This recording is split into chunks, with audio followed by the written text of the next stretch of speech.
Hi everybody, Mrs. Jones here, just about to start reading Harry Potter and the Sorcerer's Stone, one of my personal favorites. So if you haven't read it, great. If you have a copy, feel free to follow along. And if you have read it and have a copy, follow along. Let's do this. Chapter 1, The Boy Who Lived. Mr. and Mrs. Dursley of number 4 Privet Drive were proud to say that they were perfectly normal. Thank you very much. They were the last people you'd expect to be involved in anything strange or mysterious because they just didn't hold with such nonsense. Mr. Dursley was the director of a firm called Grunnings, which made drills. He was a big, beefy man with hardly any neck, although he did have a very large mustache. Mrs. Dursley was thin and blonde and had nearly twice the usual amount of neck, which came in very useful as she spent so much of her time craning over garden fences spying on the neighbors. The Dursleys had a small son called Dudley, and in their opinion, there was no finer boy anywhere. The Dursleys had everything they wanted, but they also had a secret, and their greatest fear was that somebody would discover it. They didn't think they could bear it if anyone found out about the Potters. Mrs. Potter was Mrs. Dursley's sister, but they hadn't met for several years. In fact, Mrs. Dursley pretended she didn't have a sister because her sister and her good-for-nothing husband were as un-Dursleyish as it was possible to be. The Dursleys shuddered to think what the neighbors would say if the Potters arrived in the street. The Dursleys knew the Potters had a small son, too, but they had never even seen him. This boy was another good reason for keeping the Potters away. They didn't want Dudley mixing with a child like that.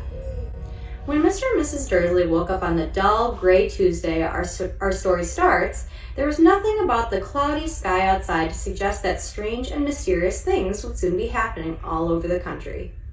Mr. Dursley hummed as he picked out his most boring tie for work, and Mrs. Dursley gossiped away happily as she wrestled a screaming Dudley into his high chair. None of them noticed a large, tawny owl flutter past the window. At 8:30, Mr. Dursley picked up his briefcase, pecked Mrs. Dursley on the cheek, and tried to kiss Dudley goodbye, but missed because Dudley was now having a tantrum and throwing his cereal at the walls.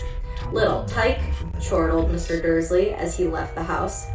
He got into his car and backed out of number 4's drive. It was on the corner of the street that he noticed the first sign of something peculiar: a cat reading a map.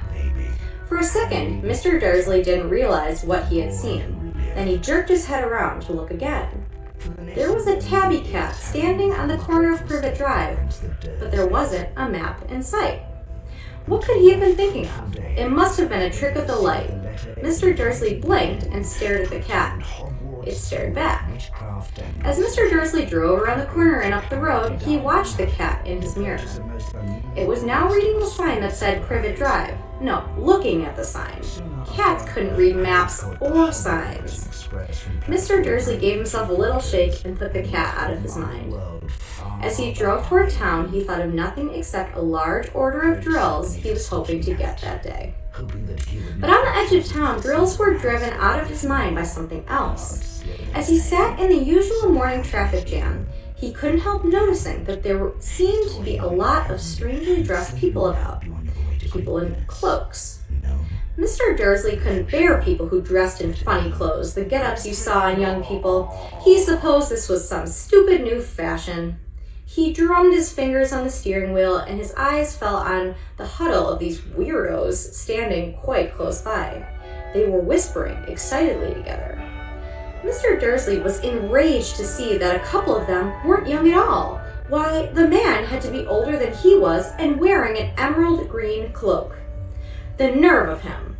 But then it struck Mr. Dursley that this was probably some silly stunt. These people were obviously collecting for something. Yes, that would be it. The traffic moved on, and a few minutes later, Mr. Dursley arrived in the Grunnings parking lot, his mind back on drills. Mr. Dursley always sat with his back to the window in his office on the 9th floor. If he hadn't, he might have found it harder to concentrate on drills that morning. He didn't see the owls swooping past in broad daylight, though people down in the street did.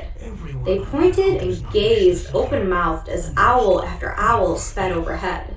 Most of them had never even seen an owl at nighttime. Mr. Dursley, however, had a perfectly normal owl-free morning. He yelled at 5 different people. He made several important telephone calls and shouted a bit more. He was in a very good mood until lunchtime, when he thought he'd stretch his legs and walk across the road to buy himself a bun from the bakery.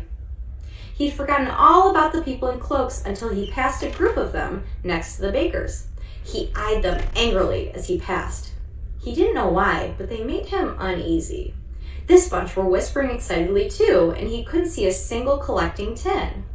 It was on his way back past them, clutching a large donut in a bag, that he caught a few words of what they were saying. "The Potters, that's right, that's what I heard. Yes, their son Harry." Mr. Dursley stopped dead. Fear flooded him.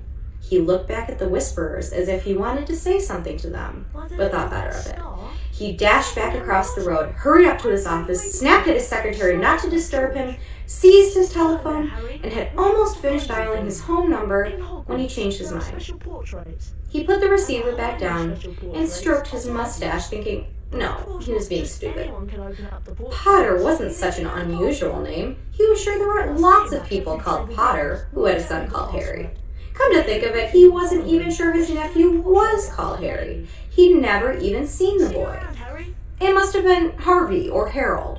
There was no point in worrying Mrs. Dursley. She always got so upset at any mention of her sister. He didn't blame her.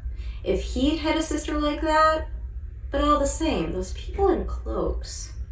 He found it a lot harder to concentrate on drills that afternoon, and when he left the building at 5 o'clock, he was still so worried that he walked straight into someone just outside the door. "Sorry," he grunted as the tiny old man stumbled and almost fell. It was a few seconds before Mr. Dursley realized that the man was wearing a violet cloak.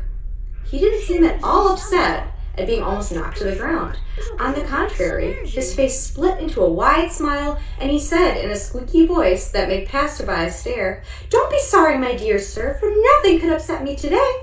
Rejoice, for you know who has gone at last. Even muggles like yourself should be celebrating this happy, happy day." And the old man hugged Mr. Dursley around the middle and walked off. Mr. Dursley stood rooted to the spot. He had been hugged by a complete stranger. He also thought he had been called a muggle, whatever that was. He was rattled. He hurried to his car and set off for home, hoping he was imagining things which he had never hoped before because he didn't approve of imagination. As he pulled into the driveway of number 4, the first thing he saw, and it didn't improve his mood, was the tabby cat he'd spotted that morning. It was now sitting on the garden wall. He was sure it was the same one. It had the same markings around its eyes. "Shoo!" said Mr. Dursley loudly. The cat didn't move. It just gave him a stern look. Was this normal cat behavior? Mr. Dursley wondered. Trying to pull himself together, he let himself into the house. He was still determined not to mention anything to his wife. Mrs. Dursley had had a nice, normal day. She told him over dinner all about Mrs. Next Door's problem with her daughter and how Dudley had learned a new word, won't. Mr. Dursley tried to act normally.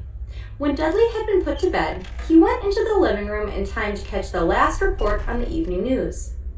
And finally, bird watchers everywhere have reported that the nation's owls have been behaving very unusually today. Although owls normally hunt at night and are hardly ever seen in daylight, there have been hundreds of sightings of these birds flying in every direction since sunrise. Experts are unable to explain why the owls have suddenly changed their sleeping pattern. The newscaster allowed himself a grin. Most mysterious. And now, over to Jim McGuffin with the weather. Going to be any more showers of owls tonight, Jim?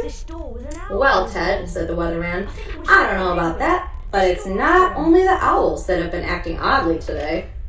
Viewers as far apart as Kent, Yorkshire, and Dundee have been phoning in to tell me that instead of the rain I promised yesterday, they have had a downpour of shooting stars. Perhaps people have been celebrating bonfire night early. It's not until next week, folks, but I can promise a wet night tonight." Mr. Dursley sat frozen in his armchair. Shooting stars all over Britain? Owls flying by daylight? Mysterious people in cloaks all over the place? And a whisper a whisper about the Potters. Mrs. Dursley came into the living room carrying 2 cups of tea. It was no good. He'd have to say something to her. He cleared his throat nervously. Petunia dear, you haven't heard from your sister lately, have you? As he had expected, Mrs. Dursley looked shocked and angry. After all, they normally pretended she didn't have a sister. No, she said sharply. Why? Let's go. Funny stuff on the news, Mr. Dursley mumbled. Owls, shooting stars. There were a lot of funny-looking people in town today. So? Snapped Mrs. Dursley. Well, I just thought maybe it was something to do with, her crowd. Mrs. Dursley sipped her tea through pursed lips. Mr. Dursley wondered whether he dared tell her he'd heard the name Potter. He decided he didn't dare.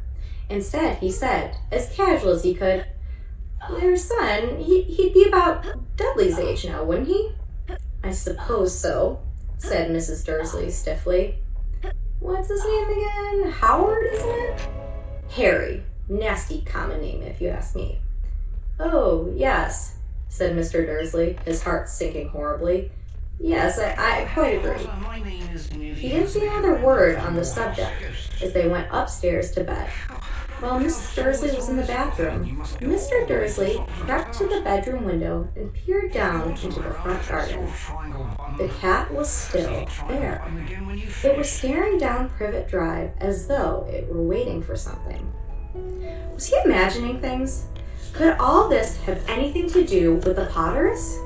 If it did, if it got out there that they were related to a pair of, well, he didn't think he could bear it. The Dursleys got into bed.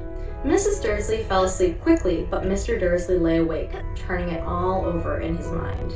His last comforting thought before he fell asleep was that even if the Potters were involved, there was no reason for them to come near him and Mrs. Dursley.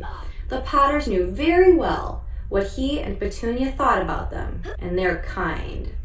He couldn't see how he and Petunia could get mixed up in anything that might be going on.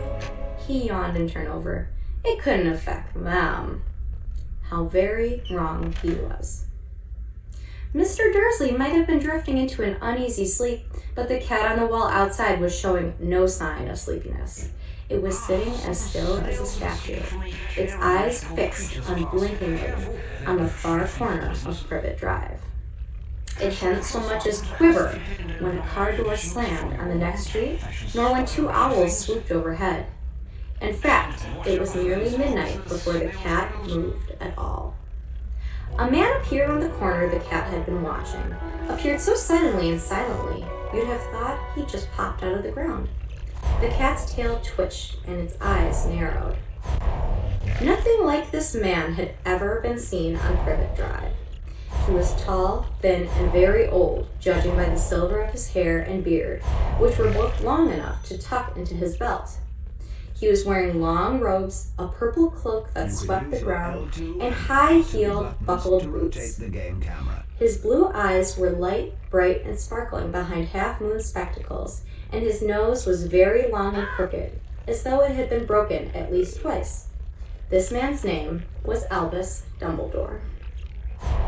Albus Dumbledore didn't seem to realize that he had just arrived in a street where everything from his name to his boots was unwelcome.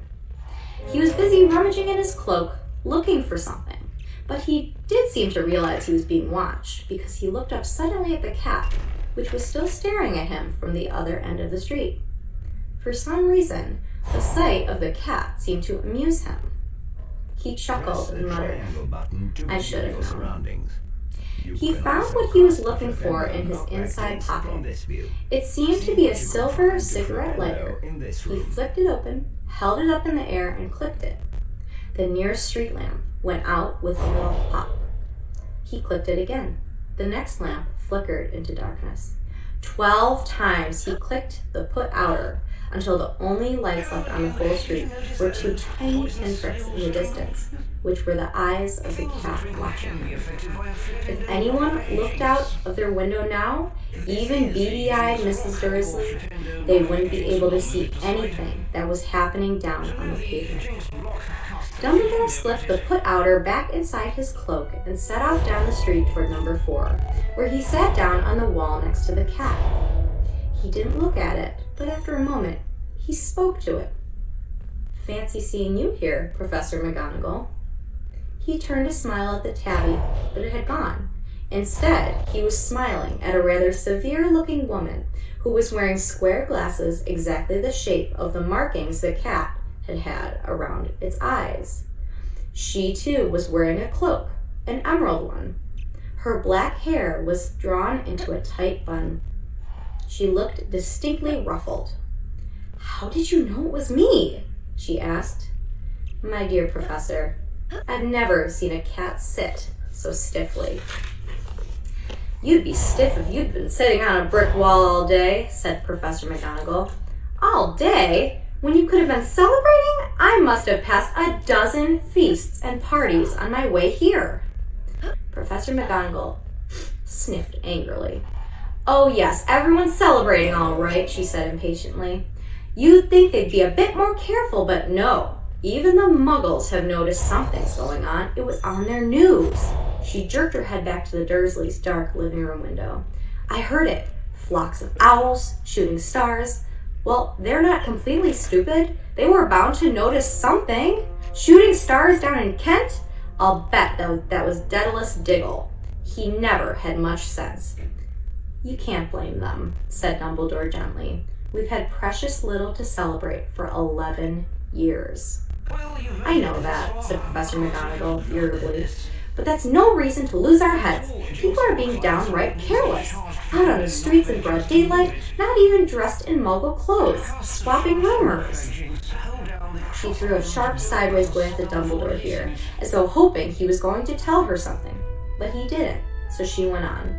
"A fine thing it would be if, on the very day you-know-who seems to have disappeared at last, the Muggles found out about us all. I suppose he really has gone, Dumbledore?" "It certainly seems so," said Dumbledore. "We have much to be thankful for. Would you care for a lemon drop?" "A what?" "A lemon drop. They're a kind of Muggle sweet I'm rather fond of." "No, thank you," said Professor McGonagall coldly, as though she didn't think this was the moment for lemon drops. "As I say, even if you know who has gone, my dear Professor, surely a sensible person like yourself can call him by his name. All this you-know-who nonsense, for 11 years I've been trying to persuade people to call him by his proper name. Voldemort." Professor McGonagall flinched, but Dumbledore, who was unsticking 2 lemon drops, seemed not to notice. "It all gets so confusing if we keep saying you-know-who. I have never seen any reason to be frightened of saying Voldemort's name." "I know you haven't," said Professor McGonagall, sounding half exasperated, half admiring, "but you're different. Everyone knows you're the only one you know. All right. Voldemort was frightened of." "You flatter me," said Dumbledore calmly. "Voldemort had powers I will never have. Only because you're too, noble to use them. It's lucky it's dark. I haven't blushed so much since Madame Pomfrey told me she liked my new earmuffs." Professor McGonagall shot a sharp look at Dumbledore and said, "The owls are nothing next to the rumors that are flying around. You know what everyone's saying? About why he's disappeared? About what finally stopped him?"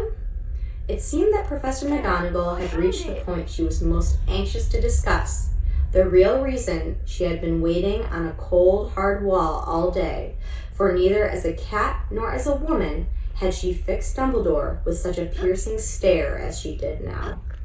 It was plain that whatever everyone was saying, she was not going to believe it until Dumbledore told her it was true.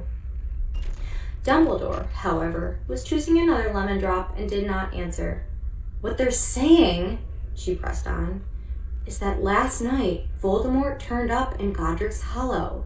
He went to find the Potters.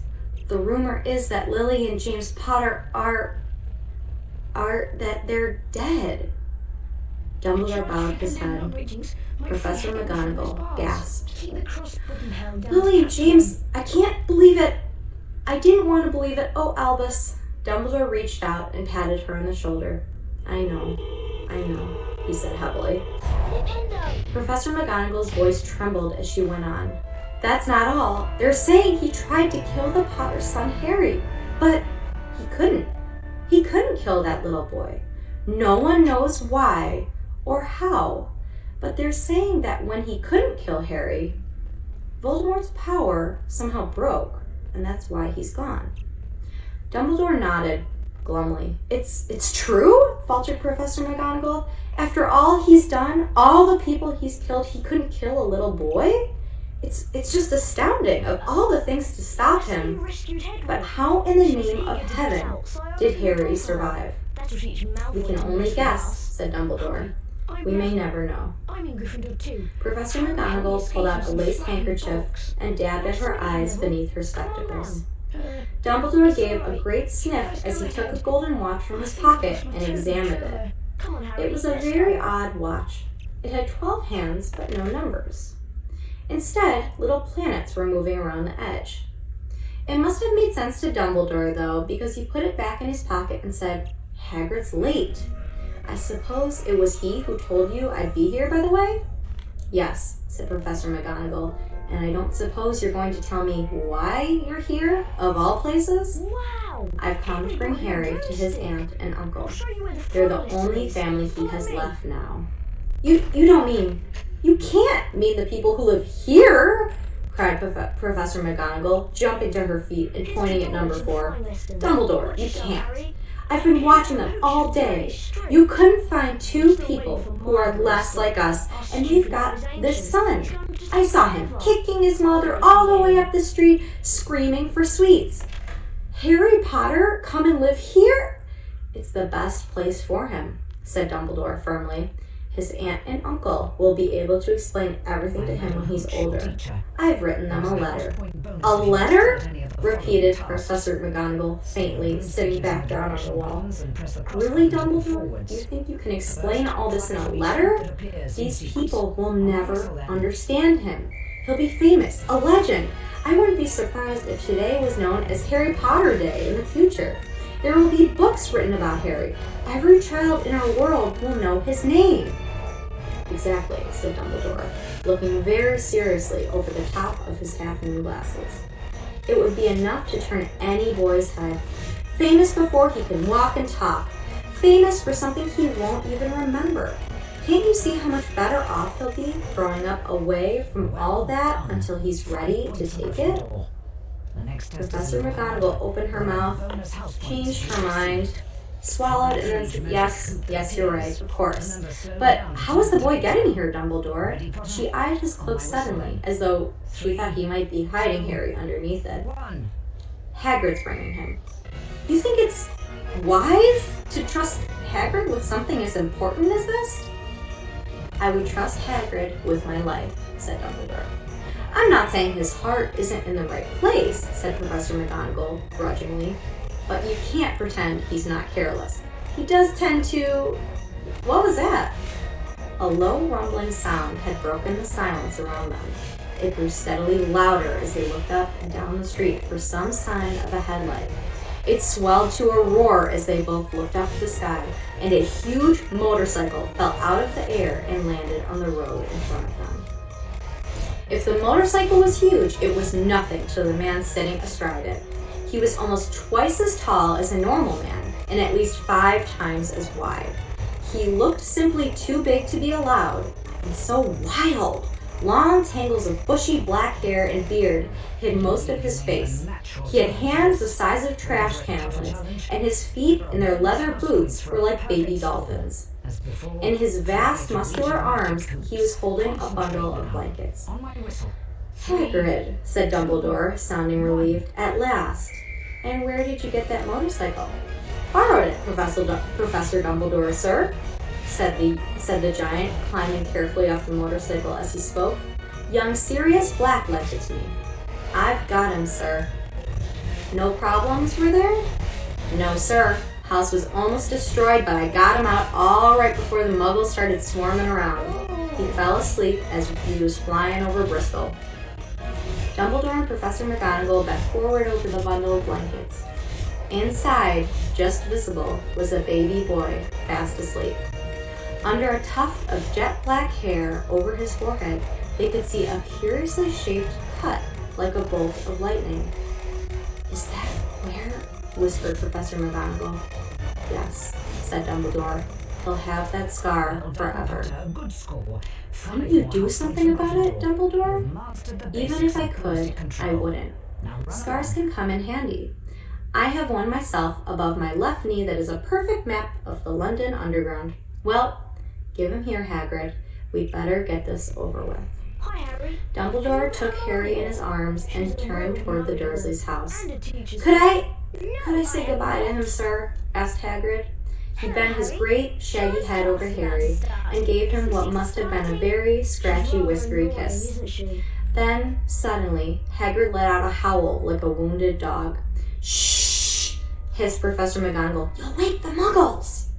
Sorry, sobbed Hagrid, taking out a large spotted handkerchief and burying his face in it. But I can't stand it! Lily and James dead and poor little Harry off to live with muggles.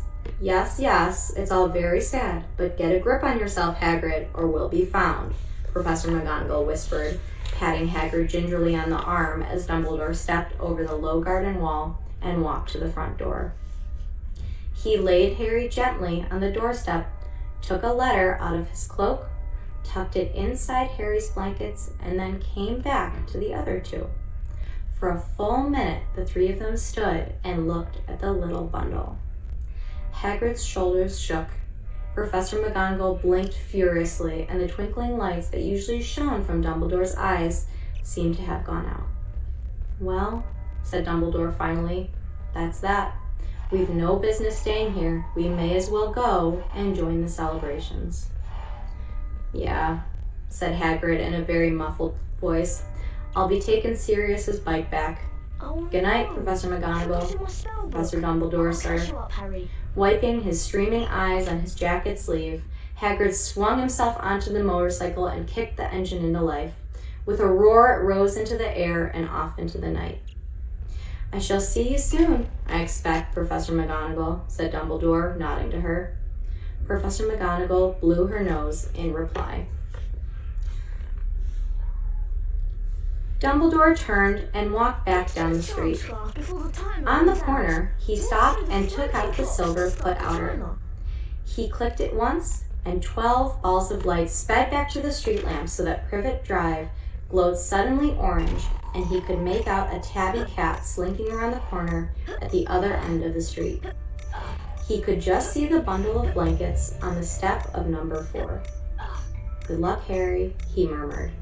He turned on his heel, and with a swish of his cloak, he was gone. A breeze ruffled the neat hedges of Privet Drive, which lay silent and tidy under the inky sky, the very last place you would expect astonishing things to happen. Harry Potter rolled over inside his blankets without waking up. One small hand closed on the letter beside him, and he slept on, not knowing he was special, not knowing he was famous, not knowing he would be woken in a few hours' time by Mrs. Dursley's scream as she opened the front door to put out the milk bottles, nor that he would spend the next few weeks being prodded and pinched by his cousin Dudley. He couldn't know that at this very moment, people meeting in secret all over the country were holding up their glasses and saying in hushed voices to Harry Potter, the boy who lived. That's chapter 1. Stay tuned for chapter 2. Hi everyone, Mrs. Jones here. Welcome back to our Harry Potter and the Sorcerer's Stone read aloud. Wanted to quickly thank J.K. Rowling, this wonderful author, for writing this wonderful series. A lot of you may not know this, but I've been reading Harry Potter since it first came out many, many years ago, and I love to continue reading over and over. It's one of my favorite stories, so thank you so much, J.K. Rowling. You're amazing. Secondly, we have two guests with us today who will be helping us read Chapter 2 of Harry Potter and the Sorcerer's Stone. Here I have my sister Devin and her fiance Jeff. They live in our nation's capital. They live in Washington, D.C.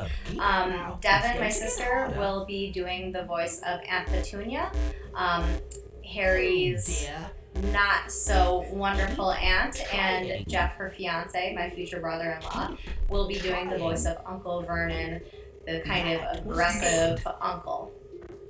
Hi everyone! Hello! So happy they're here, and this is what happens in this kind of situation, bringing everybody together from across the country. So, are you guys ready to get started? Yeah! Awesome. Alright, well let's do it. Chapter 2, The Vanishing Glass. Nearly 10 years had passed since the Dursleys had woken up to find their nephew on the front step, but Privet Drive had hardly changed at all. The sun rose on the same tidy front gardens and lit up the brass number 4 on the Dursleys' front door. It crept into the living room, which was almost exactly the same as it had been on the night when Mr. Dursley had seen that fateful news report about the owls. Only the photographs on the mantelpiece really showed how much time had passed.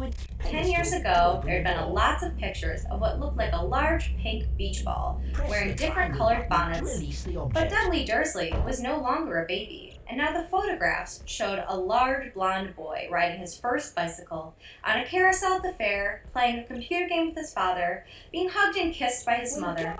The room held no sign at all that another boy lived in the house, too. Yet Harry Potter was still there, asleep at the moment, but not for long. His Aunt Petunia was awake, and it was her shrill voice that made the first noise of the day. Out! Get out! No! Harry woke with a start. His aunt rapped on the door again. Out! She screeched. Harry heard her walking toward the kitchen, and then the sound of the frying pan being put on the stove. He rolled onto his back and tried to remember the dream he had been having. It had been a good one. There had been a flying motorcycle in it. He had a funny feeling he'd had the same dream before. His aunt was back outside the door. Are you up yet? She demanded. Nearly, said Harry. Well, get a move on. I want you to look after the bacon, and don't you dare let it burn. I want everything perfect on Dudley's birthday. Harry groaned. What did you say? His aunt snapped through the door. Nothing. Dudley's birthday. How could he have forgotten? Harry got slowly out of bed and started looking for socks. He found a pair under his bed and, after pulling a spider off one of them, put them on. Harry was used to spiders because the cupboard under the stairs was full of them, and that was where he slept. When he was dressed, he went down the hall into the kitchen. The table was almost hidden beneath all Dudley's birthday presents. It looked as though Dudley had gotten the new computer he wanted, not to mention the second television and the racing bike. Exactly why Dudley wanted a racing bike was a mystery to Harry, as Dudley was very fat and hated exercise, unless of course it involved punching somebody. Dudley's favorite punching bag was Harry, but he couldn't often catch him. Harry didn't look it, but he was very fast. Perhaps it had something to do with living in a dark cupboard, but Harry had always been small and skinny for his age.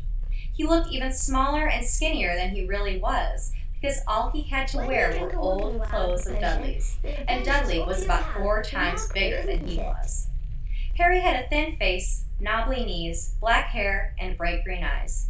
He wore round glasses held together with a lot of Scotch tape because of all the times Dudley had punched him in the nose. The only thing Harry liked about his own appearance was a very thin scar on his forehead that was shaped like a bolt of lightning.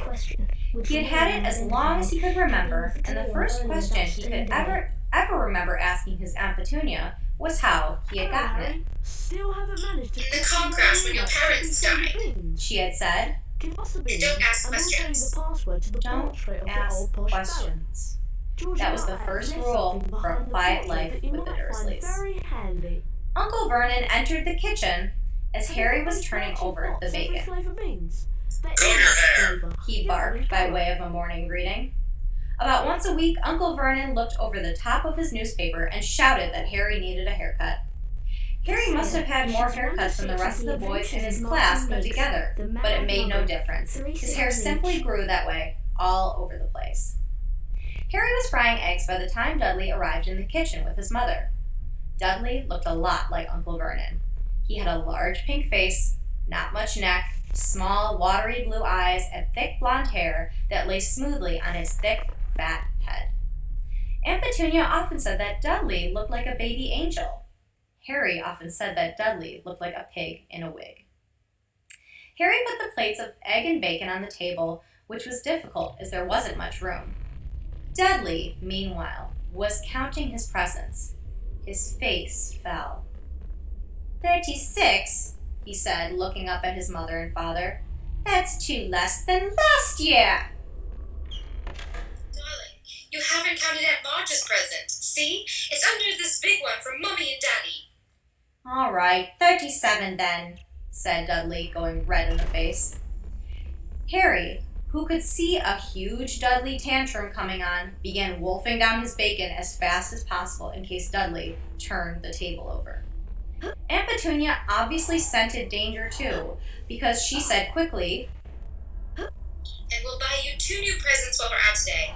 How's that, Pumpkin? 2 more presents. Is that all right? Dudley thought for a moment. It looked like hard work.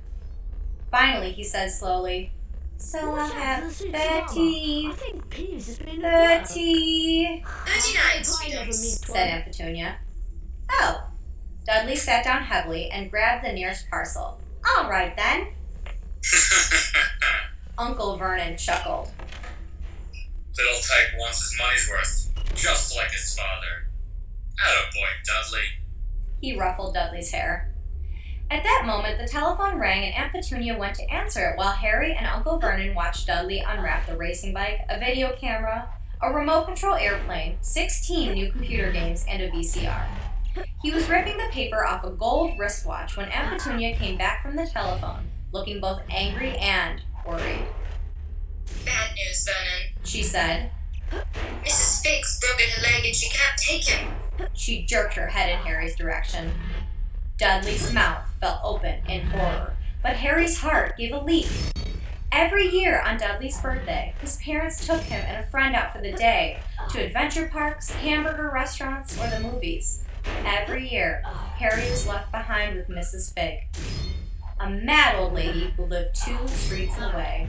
Harry hated it there. The whole house smelled of cabbage, and Mrs. Fig made him look at photographs of all the cats she'd ever owned. Now what? Said Aunt Petunia, looking furiously at Harry as though he'd planned this.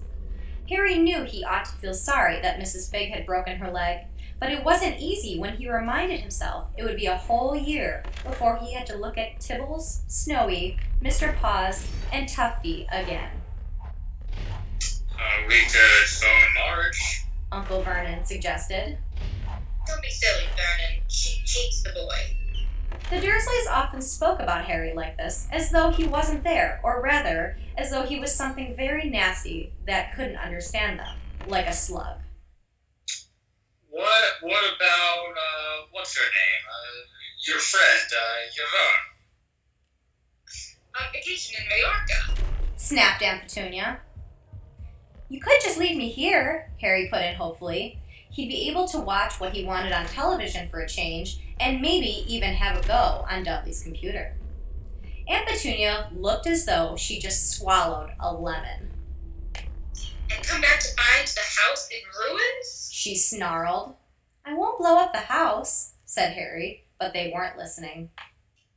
I suppose we could take him to the zoo. Said Aunt Petunia slowly. And leave him in the car. The car's new. He's not sitting in it alone. Dudley began to cry loudly. In fact, he wasn't really crying. It had been years since he really cried, but he knew that if he screwed up his face and wailed, his mother would give him anything he wanted. Dinky, Tiny Dogs, don't cry. Mommy won't let him spoil your special day. She cried, flinging her arms around him. I don't want him to come, Dudley yelled between huge pretend sobs. He always spoils everything. He shot Harry a nasty grin through the gap in his mother's arms. Just then, the doorbell rang. No matter how hard you Oh, try. good Lord, they're here. Said Aunt Petunia frantically, and a moment later, Dudley's best friend, Pierce Polkus, walked in with his mother. Pierce was a scrawny boy with a face like a rat. He was usually the one who held people's arms behind their backs while Dudley hid them. Dudley stopped pretending to cry at once. Half an hour later, Harry, who couldn't believe his luck, was sitting in the back of the Dursleys' car with Pierce and Dudley on the way to the zoo for the first time in his life. His aunt and uncle hadn't been able to think of anything else to do with him, but before they'd left, Uncle Vernon had taken Harry aside. Ow! Time for a lesson. Warning Let me you. teach you about He had said, putting his large purple face right up close to Harry's. You're not leaving this castle until I have I'm your warning revenge. you now, boy. Any funny business, anything at all, and you'll be in that cupboard from now until Christmas. I'm not going to do anything, said Harry. Honestly. But Uncle Vernon didn't believe him. No one ever did. The problem was, strange things often happened around Harry, and it was just no good telling the Dursleys he didn't make them happen. Once, Aunt Petunia, tired of Harry coming back from the barber's looking as though he hadn't been at all, had taken a pair of kitchen scissors and cut his hair so short he was almost bald except for his bangs, which she left to Hide the horrible scar. Dudley had laughed himself silly at Harry, who spent a sleepless night imagining school the next day, where he was already laughed at for his baggy clothes and taped glasses. Next morning, however, he had gotten up to find his hair exactly as it had been before Aunt Petunia had sheared it off. He had been given a week in the cupboard for this, even though he had tried to explain that he couldn't explain how it had grown back so quickly. Another time, Aunt Petunia had been trying to force him into a revolting old sweater of Dudley's, brown with orange puffballs. The harder she tried to pull it over his head, the smaller it seemed to become, until finally it might have fitted a hand puppet, but certainly wouldn't fit Harry. Aunt Petunia had decided it must have shrunk in the wash, and, to his great relief, Harry wasn't punished. On the other hand, he'd gotten into terrible trouble for being found on the roof of the school kitchens. Dudley's gang had been chasing him as usual when, as much to Harry's surprise as anyone else's, there he was, sitting on the chimney. The Dursleys had received a very angry letter from Harry's headmistress telling them Harry had been climbing school buildings, but all he tried to do, as he shouted at Uncle Vernon through the locked door of his cupboard, was jump behind the trash cans outside the kitchen doors. Harry supposed that the wind must have caught him in mid-jump. But today, nothing was going to go wrong. It was even worth being with Dudley and Pierce to be spending the day somewhere that wasn't school, his cupboard, or Mrs. Fig's cabbage-smelling living room. While he drove, Uncle Vernon complained to Aunt Petunia. He liked to complain about things. People at work, Harry, the council, Harry, the bank, and Harry were just a few of his favorite subjects. This morning, it was motorcycles. Now, Potter, I'll give you a taste of my Hurry and along, crackers. maniacs, and young hoodlums. He said as a motorcycle overtook them. I had a dream about a motorcycle, said Harry, remembering suddenly. It was flying. Uncle Vernon nearly crashed into the car in front. He turned right around in his seat and yelled at Harry, his face like a gigantic beak with a mustache. Motorcycles don't fly. Dudley and Pierce snickered. I know they don't, said Harry. It was only a dream, but he wished he hadn't said anything. If there was one thing the Dursleys hated even more than his asking questions, it was his talking about anything acting in a way it shouldn't, no matter if it was in a dream or even a cartoon. They seemed to think he might get dangerous ideas. It was a very sunny Saturday, and the zoo was crowded with families. The Dursleys bought Dudley and Piers large chocolate ice creams at the entrance, and then, because the smiling lady in the van had asked Harry what he wanted before they could hurry him away, they bought him a cheap lemon ice pop. It wasn't bad either, Harry thought, licking it as they watched a gorilla scratching its head, who looked remarkably like Dudley, except that it wasn't blonde. Harry had the best morning he'd had in a long time. He was careful to walk a little way apart from the Dursleys so that Dudley and Piers, who were starting to get bored with the animals by lunchtime, wouldn't fall back on their favorite hobby of hitting him. They ate in the zoo restaurant, and when Dudley had a tantrum because his Knickerbocker glory didn't have enough ice cream on top, Uncle Vernon bought him another one, and Harry was allowed to finish the first. Harry felt afterward that he should have known it was all too good to last. After lunch, they went to the reptile house. It was cool and dark in there, with lit windows all along the walls. Behind the glass, all sorts of lizards and snakes were crawling and slithering over bits of wood and stone. Dudley and Piers wanted to see huge, poisonous cobras and thick, man-crushing pythons. Dudley quickly found the largest snake in the place.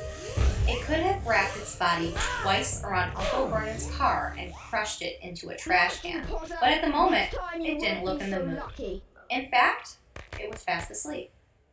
Dudley stood with his nose pressed against the glass, staring at the glistening brown coils. "Make it move," he whined at his father. Uncle Vernon tapped on the glass, but the snake didn't budge. "Do it again," Dudley ordered. Uncle Vernon rapped the glass smartly with his knuckles, but the snake just snoozed on. Meanwhile, "This is boring," Dudley moaned. He shuffled away. Harry moved in front of the tank and looked intently at the snake. He wouldn't have been surprised if it had died of boredom itself. No company except stupid people drumming their fingers on the glass, trying to disturb it all day long. It was worse than having a cupboard as a bedroom, where the only visitor was Aunt Petunia hammering on the door to wake you up. At least he got to visit the rest of the house.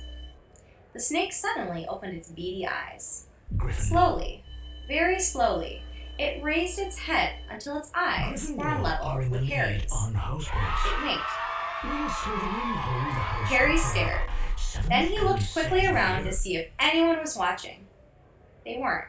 He looked back at the snake and winked too. The snake jerked its head toward Uncle Vernon and Dudley, then raised its eyes to the ceiling. It gave Harry a look that said quite plainly, "I get that all the time." "I know," Harry murmured through the glass, though he wasn't sure the snake could hear him. "It must be really annoying." The snake nodded vigorously. "Where do you come from, anyway?" Harry asked. The snake jabbed its tail at a little sign next to the glass. Harry peered at it. "Boa constrictor, Brazil." "Was it nice there?" The boa constrictor grabbed its tail at the sign again, and Harry read on. "This specimen was bred in the zoo." "Oh, I see. So you've never been to Brazil." As the snake shook its head, a deafening shout behind Harry made both of them jump. "Dudley! Mr. Dursley! Come and look at this snake! You won't believe what it's doing!" Dudley came waddling toward them as fast as he could. "Out of the way, you!" he said, punching Harry in the ribs. Caught by surprise, Harry fell hard on the concrete floor. What came next happened so fast, no one saw how it happened. 1 second, Piers and Dudley were leaning right up close to the glass. The next, they had leapt back with howls of horror. Harry sat up and gasped. The glass front of the boa constrictor's tank had vanished. The great snake was uncoiling itself rapidly, slithering out onto the floor. People throughout the reptile house screamed and started running for the exits. As the snake slid swiftly past him, Harry could have sworn a low, hissing voice said, "Brazil, here I come. Thanks, amigo." The keeper of the reptile house was in shock. "But the glass," he kept saying. "Where did the glass go?" The zoo director himself made Aunt Petunia a cup of strong, sweet tea while he apologized over and over again. Piers and Dudley could only gibber. As far as Harry had seen, the snake hadn't done anything except snap playfully at their heels as it passed. But by the time they were all back in Uncle Vernon's car, Dudley was telling them how it had nearly bitten off his leg, while Piers was swearing it had tried to squeeze him to death. But worst of all, for Harry at least, was Piers calming down enough to say, "Harry was talking to it, weren't you, Harry?" Uncle Vernon waited until Piers was safely out of the house before starting on Harry. He was so angry he could hardly speak. He managed to say, Go. Cupboard. Stay. No meals.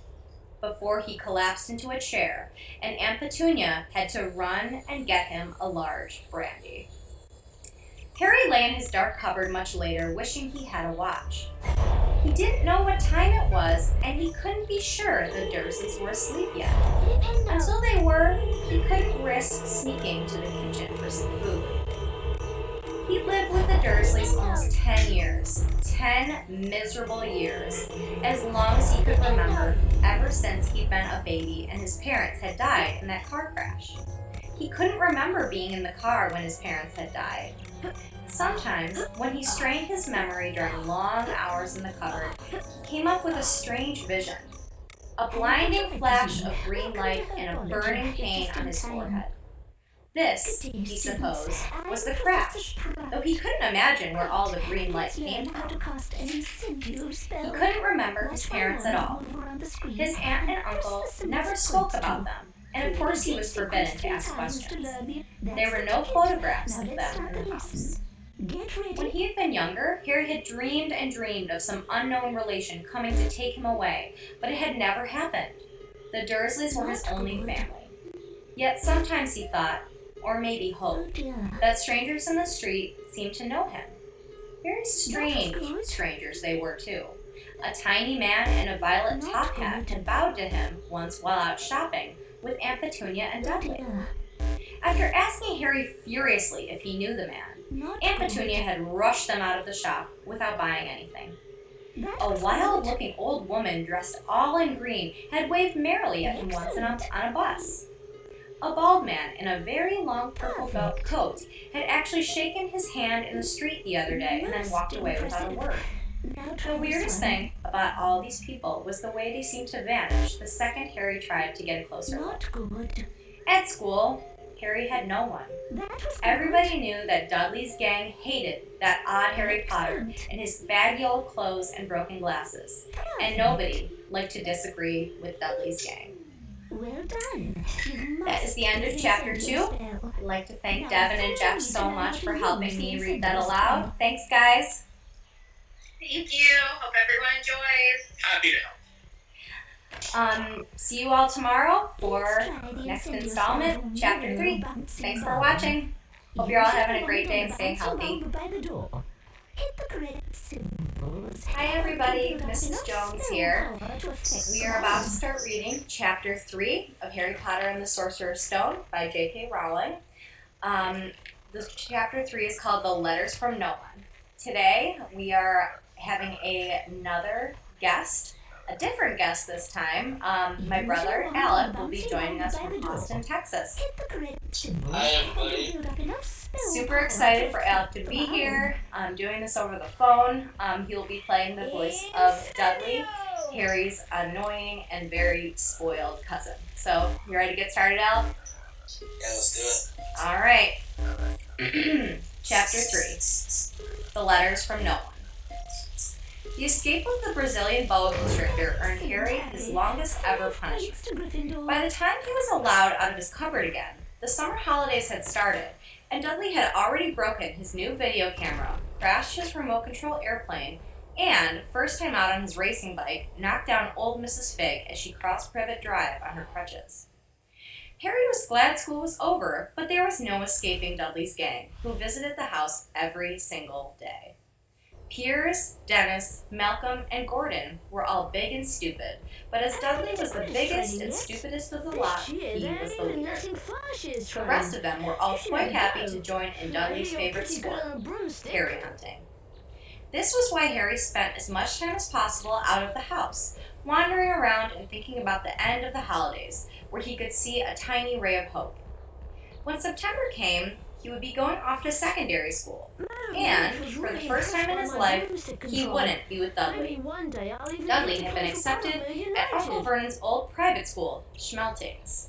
Pierce Polkus was going there too. Harry, on the other hand, was going to Stonewall High, the local public school. Dudley thought this was very funny. It's stuff people said on the Welcome, toilet Mr. the Potter. first day of Stonewall. Grab your He broomstick, told Harry. and we'll begin the training. Want to come upstairs and practice? No Welcome to thanks, Quidditch said Harry. training. The poor toilets never had Percy anything catches as the horrible golden as snitch, your head down scores it. his It team might be sick. 150 points. Then he ran Which is before why Dudley the could work Seagulls out tend what to he get said. fouled so much. For One your day in first July, week of Aunt training, Petunia took let's Dudley practice to London choosing to the buy his snitch. Smeltings uniform, Fly through 10 leaving Harry and hoops Mrs. generated by the Figgs. golden snitch. Mrs. Figg Set. wasn't as bad as usual. 3, It turned out she'd 2, broken her leg tripping 1. over one of her cats, and she didn't seem quite as fond of them as before. She let Harry watch television and gave him a bit of chocolate cake that tasted as though she'd had it for several years. That evening, Dudley paraded around the living room for the family in his brand new uniform. Smelting's boys wore maroon tailcoats, orange knickerbockers, and flat straw hats called bows. They also carried knobbly sticks used for hitting each other while the teachers weren't looking. This was supposed to be good training for her later life. As he looked at Dudley in his new knickerbockers, Uncle Vernon said gruffly that it was the proudest moment of his life. Aunt Petunia burst into tears and said she couldn't believe it was her Ickle Duddykins. He looked so handsome and grown up. Harry didn't trust himself to speak. He thought two of his ribs might already have cracked from trying to laugh. When the snitch moves towards your hand. There was a horrible smell in the kitchen the next morning when Harry went in for breakfast. It seemed to be coming from a large metal tub in the sink. He went to have a look. The tub was full of what looked like dirty rags swimming in gray water. "What's this?" he asked Aunt Petunia. Her lips tightened, as they always did if he dared to ask a question. "Your new school uniform," she said. Harry looked at the bowl again. "Oh," he said. "I didn't realize it had to be so wet." "Don't be stupid," snapped Aunt Petunia. "I'm dyeing some of Dudley's old things gray for you. It'll look just like everyone else's when I'm finished." Harry seriously doubted this, but thought it best not to argue. He sat down at the table and tried not to think about how he was going to look on his very first day at Stonewall High, like he was wearing bits of old elephant skin, probably. Dudley and Uncle Vernon came in, both with wrinkled noses because of the smell from Harry's new uniform. Uncle Vernon opened his newspaper as usual, and Dudley banged his smelting stick, which he carried everywhere on the table. They heard the click of the mail slot and flop of letters on the doormat. For that performance, "Get the mail, Dudley," said Uncle Vernon from behind his paper. Make Harry get it. "Get the mail, Harry. Make Dudley get it. Quidditch match. Poke him with your smelting stick, Dudley." Harry dodged the smelting stick and went to get the mail. 3 things lay on the doormat.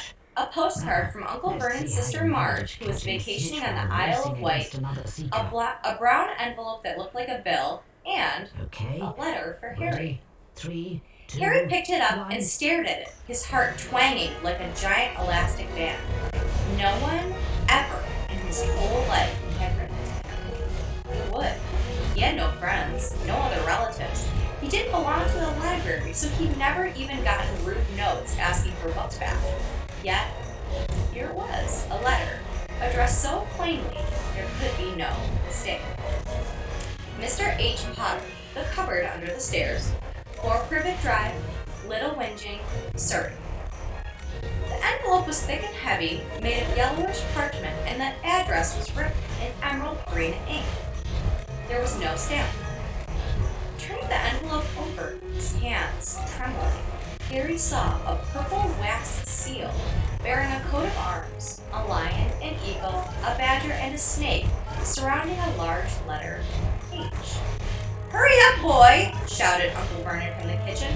"What are you doing? Checking for letter bombs?" He chuckled at his own joke. Harry went back to the kitchen, still staring at his letter. He handed Uncle Vernon the bill and the postcard, sat down, and slowly began to open the yellow envelope. Uncle Vernon ripped open the bill, snorted in disgust, and flipped over the postcard. "Marge is ill," he informed Aunt Petunia. "Ate a funny whelk," Dad, said Dudley suddenly. Dad, Harry's got something. Harry was on the point of unfolding Are you his letter, feeling which was bleeding written out on the brush, same Mr. heavy Potter? parchment as the envelope, when it was jerked sharply out of his hand by Uncle Vernon. "That's mine!" said Harry, trying to snatch it back. "Who'd be writing to you?" sneered Uncle Vernon, shaking the letter open with one hand and glancing at it. His face went from red to green faster than a set of traffic lights. And it didn't stop there. Within seconds, it was the grayish white of old orange. "Petunia!" he gasped. Dudley tried to grab the letter to read it, but Uncle Vernon held it high out of his reach. Aunt Petunia took it curiously and read the first line. For a moment, it looked as though she might faint. She clutched her throat and made a choking noise. "Vernon! Oh my goodness, Vernon!" They stared at each other, seeming to have forgotten that Harry and Dudley were still in the room. Dudley wasn't used to being ignored. He gave his father a sharp tap on the head with his smelting stick. I want to read that letter. He said loudly. "I want to read it," said Harry furiously, "as it's mine." "Get out, both of you," croaked Uncle Vernon, stuffing the letter back inside of its envelope. Harry didn't move. "I want my letter!" he shouted. Let me see it. Demanded Dudley. "Out!" roared Uncle Vernon, and he took both Harry and Dudley by the scruffs of their necks and threw them into the hall, slamming the kitchen door behind them. Excellent. Harry and Dudley promptly had a furious but silent fight over who would listen at the keyhole. Dudley won, so Harry, his glasses dangling from one ear, lay flat on his stomach to listen at the crack between door and doors floor. are always open for "Vernon," you. Aunt Petunia was saying in a quivering voice. "Look at the address. How could they possibly know where he sleeps? You don't think they're watching the house?" "Watching, spying, might be following us," muttered Uncle Vernon wildly. "But what should we do, Vernon? Should we write back? Tell them we don't want..." Harry could see Uncle Vernon's shiny black shoes pacing up and down the kitchen. "No," he said finally. "No, we'll ignore it.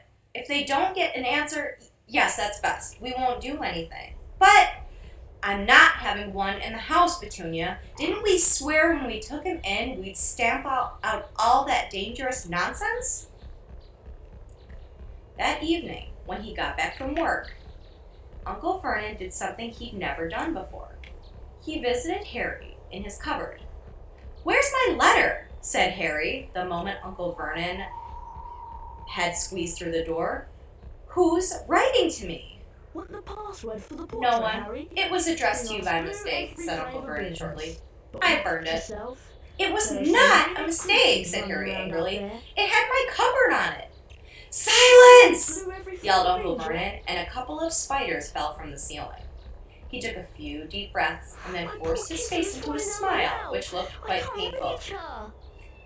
Yes, Harry, Down there. about this cupboard. help Your me? aunt and I have been If thinking, you can find the bottom you're of the really well, getting a bit big for it. We think it Later. might be nice if you moved into Dudley's second bedroom. "Why?" said Harry.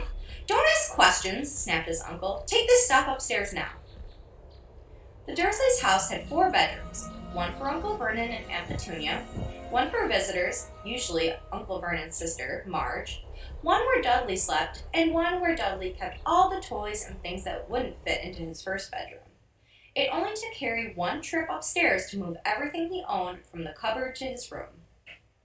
He sat down on the bed and stared around him. I used to Nearly have everything in here was But broken. enjoys you The different month-old rugby video practice. camera was lying on top of a small, working tank Dudley had once driven over the next-door neighbor's dog. In the corner was Dudley's first-ever television set, which he'd put his foot through when his favorite program had been canceled. There was a large bird cage which had once held a parrot that Dudley had swapped at school for a real air rifle, which was up on a shelf with the end all bent because Dudley had sat on it. Other shelves were full of books. They were the only things in this room that looked as though they'd never been touched. From downstairs came the sound of Dudley bawling at his mother. Harry, can you fetch me I some don't want fire it in seeds there. from I a need rare that room. plant in the Make him forest? get out. The plant Harry is just sighed and beyond stretched out on the bed. royal gate. Yesterday, Been he'd some have very given strange anything to be goings up on of here. late. Today, Be he'd rather be careful, back in his Harry. cupboard with the letter than up here without it. Next morning at breakfast, everyone was rather quiet. Dudley was still in shock. He'd screamed, whacked his father with his smelting stick, been sick on purpose, kicked his mother, and thrown his tortoise through the greenhouse roof, and he still didn't have his room back. Harry was thinking about this time yesterday and bitterly wished he'd opened the letter in the hall. Uncle Vernon and Aunt Petunia kept looking at each other darkly. When the mail arrived, Uncle Vernon, who seemed to be trying to be nice to Harry, made Dudley go and get it. They heard him banging things around with his smelting stick all the way down the hall. Then he shouted, There's another one. Mr. H. Potter, the smallest bedroom, 4 Privet Drive. With a strangled cry, Uncle Vernon leapt from his seat and ran down the hall, Harry right behind him. Uncle Vernon had to wrestle Dudley to the ground to get the letter from him, which was made difficult by the fact that Harry had grabbed Uncle Vernon around the neck from behind. After a minute of confused fighting, in which everyone got hit a lot by the smelting stick, Uncle Vernon straightened up, gasping for breath, with Harry's letter clutched in his hand. Go to your cupboard! I mean your bedroom! He wheezed at Harry. Dudley, go! Just go! Harry walked round and round his new room. Someone knew he had moved out of his cupboard, and they seemed to know he hadn't received his first letter. Surely that meant they'd try again? And this time, he'd make sure they didn't fail. He had a plan. The repaired alarm clock rang at 6 o'clock the next morning. Harry turned it off quickly and dressed silently. He mustn't wake the Dursleys. He stole downstairs without turning on any of the lights. He was going to wait for the postman on the corner of Privet Drive and get the letters for number 4 first. His heart hammered as he crept across the dark hall toward the front door. Arrgh! Harry leapt into the air. He trotted on something big and squashy on the doormat. Something alive. Lights clicked on upstairs, and to his horror, Harry realized that the big, squashy something had been his uncle's face. Uncle Vernon had been lying at the foot of the front door in a sleeping bag, clearly making sure that Harry didn't do exactly what he'd been trying to do. He shouted at Harry for about half an hour and then told him to go and make a cup of tea. Harry shuffled miserably off into the kitchen, and by the time he got back, the mail had arrived, right into Uncle Vernon's lap. Harry could see 3 letters addressed in green ink. I want, he began, but Uncle Vernon was tearing the letters into pieces before his eyes. Uncle Vernon didn't go to work that day. He stayed at home and nailed up the mail slot. See, he explained to Aunt Petunia through a mouthful of nails, if they can't deliver them, they'll just give up. I'm not sure that'll work, Vernon. Oh, these people's minds work in strange ways, Petunia. They're not like you and me, said Uncle Vernon, trying to knock in a nail with the piece of fruitcake Aunt Petunia had just brought him. On Friday, no less than 12 letters arrived for Harry. As they couldn't go through the mail slot, they had been pushed under the door, slotted through the sides, and a few even forced down the small window in the downstairs bathroom. Uncle Vernon stayed at home again. After burning all the letters, he got out a hammer and nails and boarded up the cracks around the front and back doors so no one could go out. He hummed Tiptoe Through the Tulips as he worked and jumped at small noises. On Saturday, things began to get out of hand. 24 letters to Harry found their way into the house, rolled up and hidden inside each of the 24 eggs that their very confused milkman had handed Aunt Petunia through the living room window. while Uncle Vernon made furious telephone calls to the post office and the dairy, trying to find someone to complain to, Aunt Petunia shredded the letters in her food processor. Who on earth wants to talk to you this badly? Dudley asked Harry in amazement. On Sunday morning, Uncle Vernon sat down at the breakfast table looking tired and rather ill, but happy. No post on Sundays, he reminded them cheerfully as he spread marmalade on his newspapers. No damn letters today. Something came whizzing down the kitchen chimney as he spoke and caught them sharply in the back of the head. Next moment, 30 or 40 letters came pelting out of the fireplace like bullets. The Dursleys ducked, but Harry leapt into the air trying to catch one. Out! Out! Uncle Vernon seized Harry around the waist and threw him into the hall. When Aunt Petunia and Dudley had run out with their arms over their faces, Uncle Vernon slammed the door shut. They could hear the letters still streaming into the room, bouncing off the walls and floor. That does it, said Uncle Vernon, trying to speak calmly, but pulling great tufts out of his mustache at the same time. I want you all back here in 5 minutes ready to leave. We're going away. Just pack some clothes. No arguments. He looked so dangerous with half of his mustache missing that no one dared argue. 10 minutes later, they had wrenched their way through the boarded-up doors and were in the car, speeding toward the highway. Dudley was sniffling in the back seat. His father had hit him round the head for holding them up while he tried to pack his television, VCR, and computer in his sports bag. They drove, and they drove. Even Aunt Petunia didn't dare ask where they were going.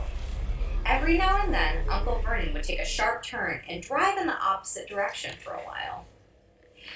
Shake 'em off, he would mutter whenever he did this. They didn't stop to eat or drink all day. By nightfall, Dudley was howling. He never had such a bad day. He was hungry. He'd missed 5 television programs he'd wanted to see, and he'd never gone so long without blowing up an alien on his TV. Uncle Vernon stopped at last outside a gloomy-looking hotel on the outskirts of a big city. Dudley and Harry shared a room with twin beds and damp, musty sheets. Dudley snored, but Harry stayed awake, sitting on the windowsill, staring down at the lights of passing cars and wondering. They ate stale cornflakes and cold tinned tomatoes on toast for breakfast the next day.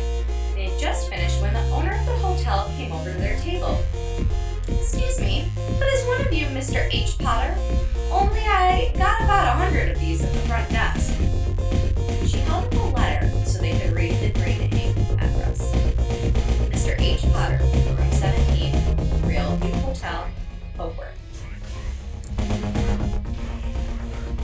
Harry made a grab for the letter, but Uncle Vernon knocked his hand out of the way. The woman stared. I'll take them, said Uncle Vernon, standing up quickly and following her to the dining room. Wouldn't it be better just to go home, dear? Aunt Petunia suggested timidly hours later, but Uncle Vernon didn't seem to hear her. Exactly what he was looking for, none of them knew. He drove them into the middle of a forest, got out, looked around, shook his head, got back in the car, and off they went again. The same thing happened in the middle of a plowed field, halfway across a suspension bridge, and at the top of a multi-level parking garage. Daddy's gone mad, hasn't he? Dudley asked Aunt Petunia dully late that afternoon. Uncle Vernon had parked at the coast, locked them all inside the car, and disappeared. It started to rain. Great drops beat on the roof of the car. Dudley snivelled. It's Monday. He told his mother. The great Roberto's on tonight. I want to stay somewhere with its television. Monday. This reminded Harry of something. If it was Monday, and you could usually count on Dudley to know the days of the week because of television, then tomorrow, Tuesday, was Harry's 11th birthday. Of course, his birthdays were never exactly fun.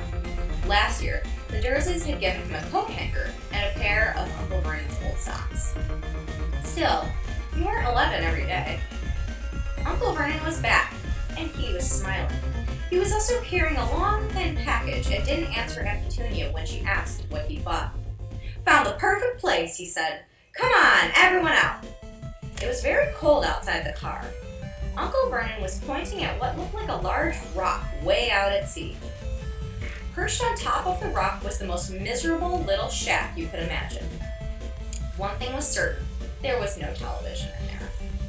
"Storm forecast for tonight," said Uncle Vernon gleefully, clapping his hands together, "and this gentleman's kindly agreed to lend us his boat."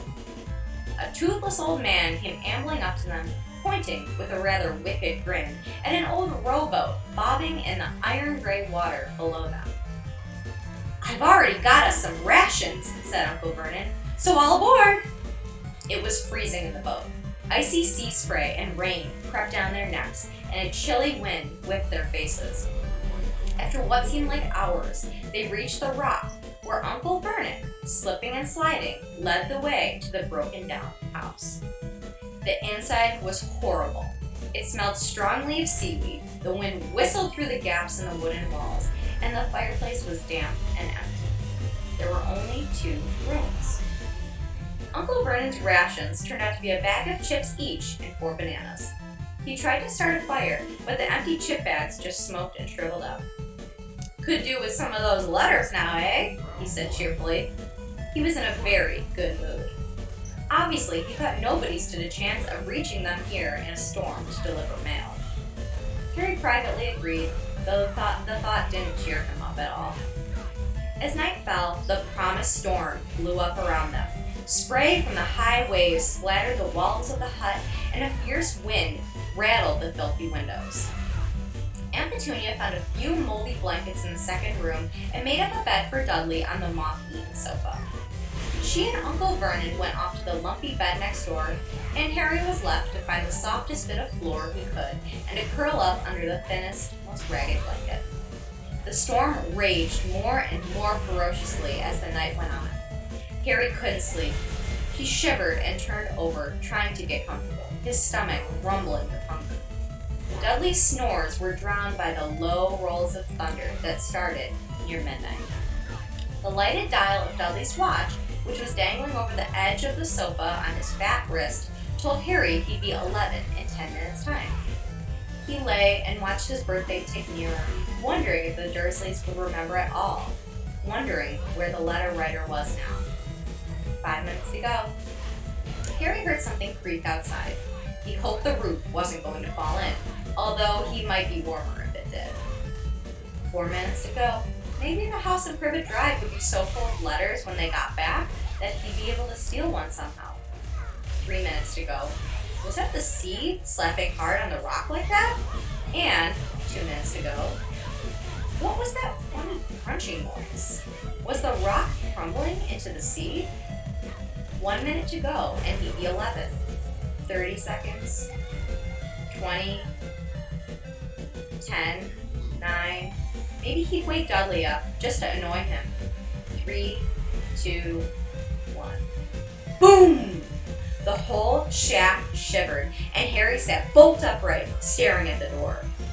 Someone was outside, knocking to come in. We are going to go ahead and stop there. That is the end of Chapter 3. Chapter 4 is called The Keeper of the Keys. We'll see what comes next. Continue reading, even though it's the weekend. Keep reading on the weekends. Tomorrow is Saturday. We will read Chapter 4. I wanted to thank my brother Alec again for joining us as the voice of Dudley. He did a phenomenal job. Thanks, All right, and I will see you all tomorrow, and keep reading. Hope you're enjoying Harry Potter and the Sorcerer's Stone. Hi everyone, Mrs. Jones here. Just wanted to say hello and welcome to my husband John. Hello. He will be reading in Chapter 4 for us today, the voice of Hagrid, Rubius Hagrid. We'll be reading The Keeper of the Keys and Harry Potter and the Sorcerer's Stone by J.K. Rowling. I hope everyone enjoys and reads along. Here we go. The Keeper of the Keys. Boom! They knocked again. Dudley jerked awake. "Where's the cannon?" he said stupidly. There was a crash behind them and Uncle Vernon came skidding into the room. He was holding a rifle in his hands.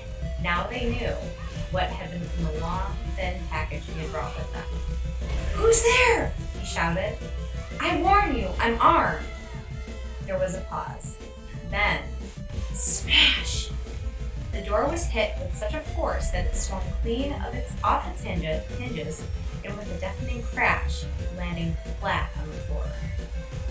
A giant of a man was standing in the doorway. His face was almost completely hidden by a long, shaggy mane of hair and a wild, tangled beard, but you could make out his eyes glinting like black beetles under all the hair. The giant squeezed his way into the hut, stooping so that his head just brushed the ceiling. He bent down, picked up the door, and fitted it easily back into its frame. The noise of the storm outside dropped a little. He turned to look at them all. Couldn't have made us a cup of tea, could you? It's not been an easy journey. He strode over to the sofa where Dudley sat frozen in fear. Budge up, you great lump. Said the stranger. Dudley squeaked and ran to hide behind his mother, who was crouching, terrified, behind Uncle. Ah, there's Harry. Said the giant. Harry looked up into the fierce, wild, shadowy face and saw that the beetle eyes were crinkled with a smile. Last time I saw you, you was only a baby. Said the giant. You look a lot like your dad, but you got your mom's eyes. Uncle Vernon made a funny rasping noise. I demand you leave at once, sir, he said. You are breaking and entering, Ah, shut up, Dursley, you great prune. said the giant. He reached over the back of the sofa, jerked the gun out of Uncle Vernon's hands, bent it into a knot as easily as it had been made out of rubber, and threw it into a corner of the room. Uncle Vernon made another funny noise, like a mouse being trodden on, Anyway, Harry, said the giant, turning his back on the deer's face. a very happy birthday to you. Got something for you here. Might have sat on it at some point, but it'll taste alright. From an inside pocket of his black overcoat, he pulled a slightly squashed box. Harry opened it with trembling fingers. Inside was a large, sticky chocolate cake with Happy Birthday Harry written on it in green icing. Harry looked up at the giant. He meant to say thank you, but the words got lost on the way to his mouth. And what he said instead was, "Who are you?" The giant chuckled. True, I haven't been myself. Rubius Hagrid, keeper of keys and grounds at Hogwarts. He held out an enormous hand and shook Harry's full arm. What about that tea then, eh? He said, rubbing his hands together. I've not said no to something stronger if you got it, though, mind. His eyes fell on the empty grate with the shriveled chip bags in it and snorted. He bent down over the fireplace. They couldn't see what he was doing, but when he drew back a second later, there was a roaring fire there. It filled the whole damp hut with flickering light, and Harry felt the warmth wash over him as though he'd sunk into a hot bath. The giant sat back down on the sofa, which sagged under his weight, and began taking all sorts of things out of the pockets of his coat. A copper kettle, a squashy pack of sausages, a poker, a teapot, several chipped mugs, and a bottle of some amber liquid that he took a swig from before he started to make some tea. Soon, the hut was full of the sound and smell of sizzling sausage. Nobody said a thing while the giant was working, but as he slid the first 6 fat, juicy, slightly burnt sausages from the poker, Dudley fidgeted a little. Uncle Vernon said sharply, "Don't touch anything we give you, Dudley." The giant chuckled darkly. Your great pudding of a son don't need fattening anymore, Dudley. Don't worry. He passed the sausages to Harry, who was so hungry he had never tasted anything so wonderful, but he still couldn't take his eyes off the giant. Finally, as nobody seemed about to explain anything, he said, "I'm sorry, but I still don't really know who you are." The giant took a gulp of tea and wiped his mouth with the back of his hand. Call me Hagrid, He said, everyone does. And like I told you, I'm keeper of keys at Hogwarts. You'll know all about Hogwarts, of course. No, said Harry. Hagrid looked shocked. Sorry, Harry said quickly. Sorry? Barked Hagrid, turning to stare at the Dursleys, who shrank back into the shadows. It's them as should be sorry. I knew you were getting your letters, but never thought you wouldn't know about no Hogwarts, for crying out loud. Did you ever wonder where your parents learned it all?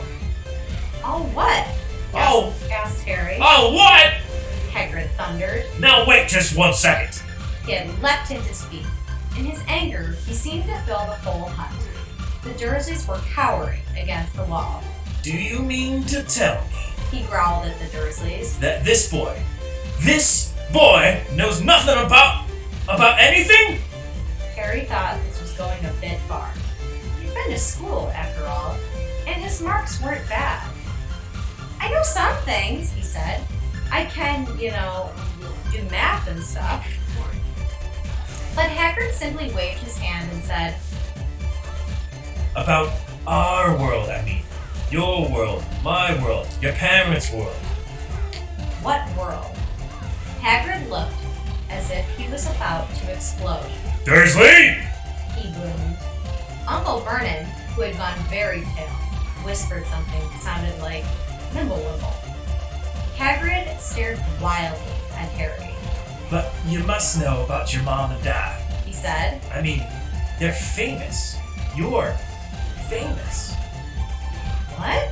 My mom and dad weren't famous. Were they? You don't know. Don't know. Hagrid ran his fingers through his hair, fixing Harry with a bewildered stare. You don't know what you are? He said finally. Uncle Vernon suddenly found his voice. Stop! He commanded. Stop right there, sir. I forbid you to tell the boy anything. A braver man than Vernon Dudley would have quailed under the furious look Hagrid now gave him. When Hagrid spoke, his every syllable trembled with rage. You never told him. You never told him what was in the letter Dumbledore left for him. I was there. I saw Dumbledore leave the Dursley. And you've kept it from him for all these years? Stop! I forbid you! Yelled Uncle Vernon in panic. Aunt Petunia gave a gasp of horror. Go boil your heads, both of you. Said Hagrid. Harry, you're a wizard. There was a silence inside the hut. Only the sea and the whistling wind could be heard. I'm a what?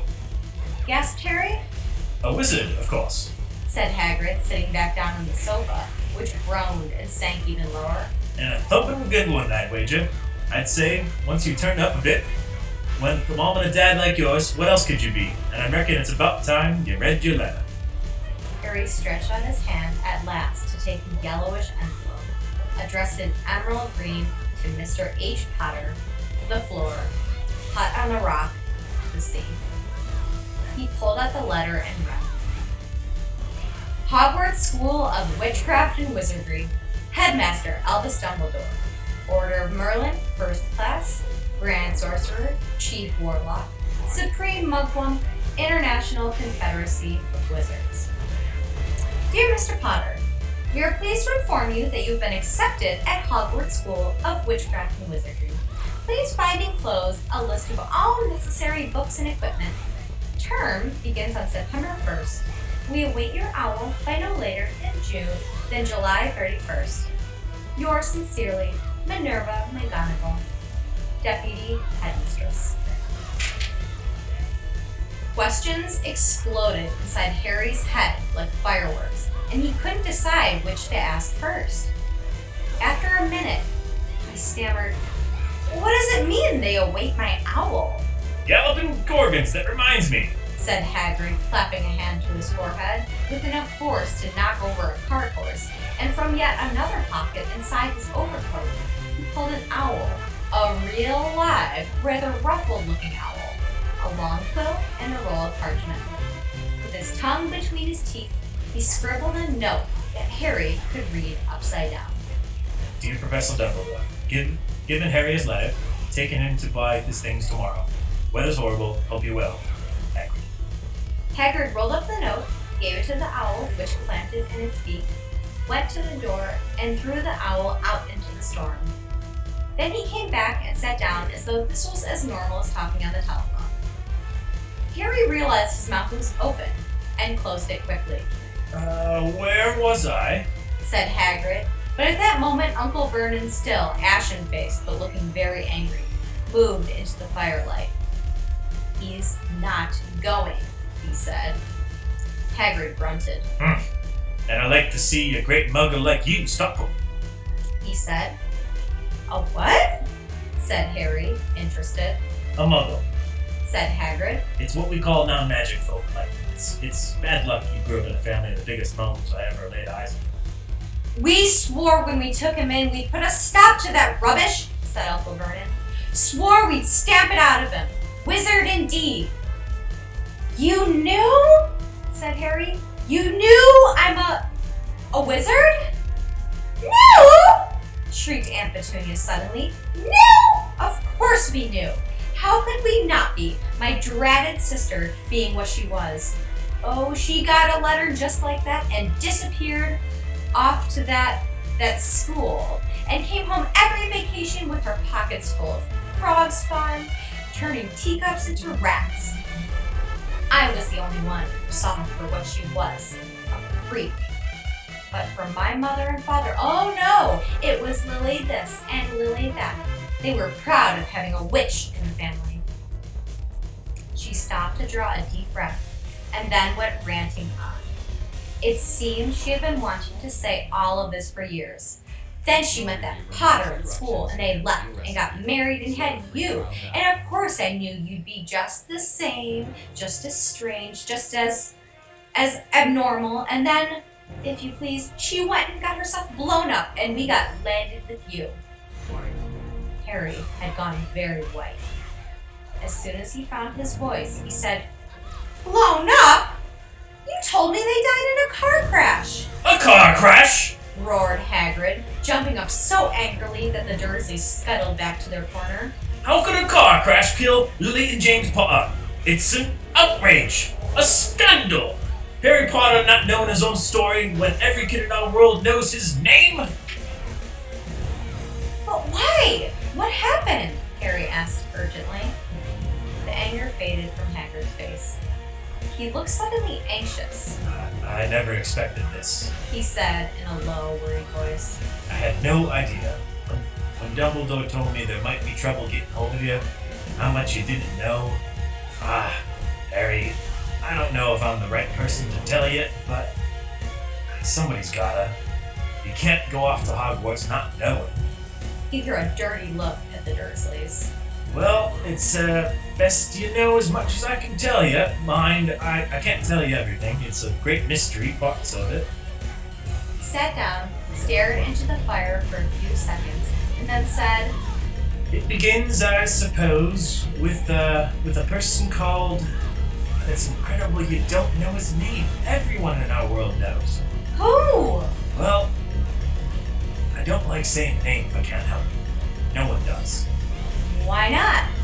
Gulp and gargoyles, Harry. People are still scared. Blimey, this is difficult. See, there's this wizard who went, bad. As bad as you could go. Worse. Worse than worse. His name was... Hagrid gulped, but no words came out. Could you write it down? Harry suggested. Can't spell it. Alright. Voldemort. Hagrid shuddered. Don't make me say it again. Anyways, this wizard, about 20 years ago, started looking for followers. Got them too. Some were afraid. Just wanted a bit of his power. Because he was getting himself power, alright. Dark days, Harry. Dark days. Didn't know who to trust. Didn't dare get friendly with strange wizards and witches. Terrible things happened. He was taken over. Of course, some stood up to him and he killed them. Horribly. One of the only safe places left was Hogwarts. Reckon Dumbledore's the only one you know who was afraid of.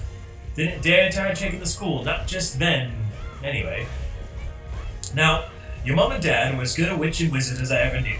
Head boy and girl Hogwarts in their day. Suppose the mystery is why you-know-who never tried to get him before.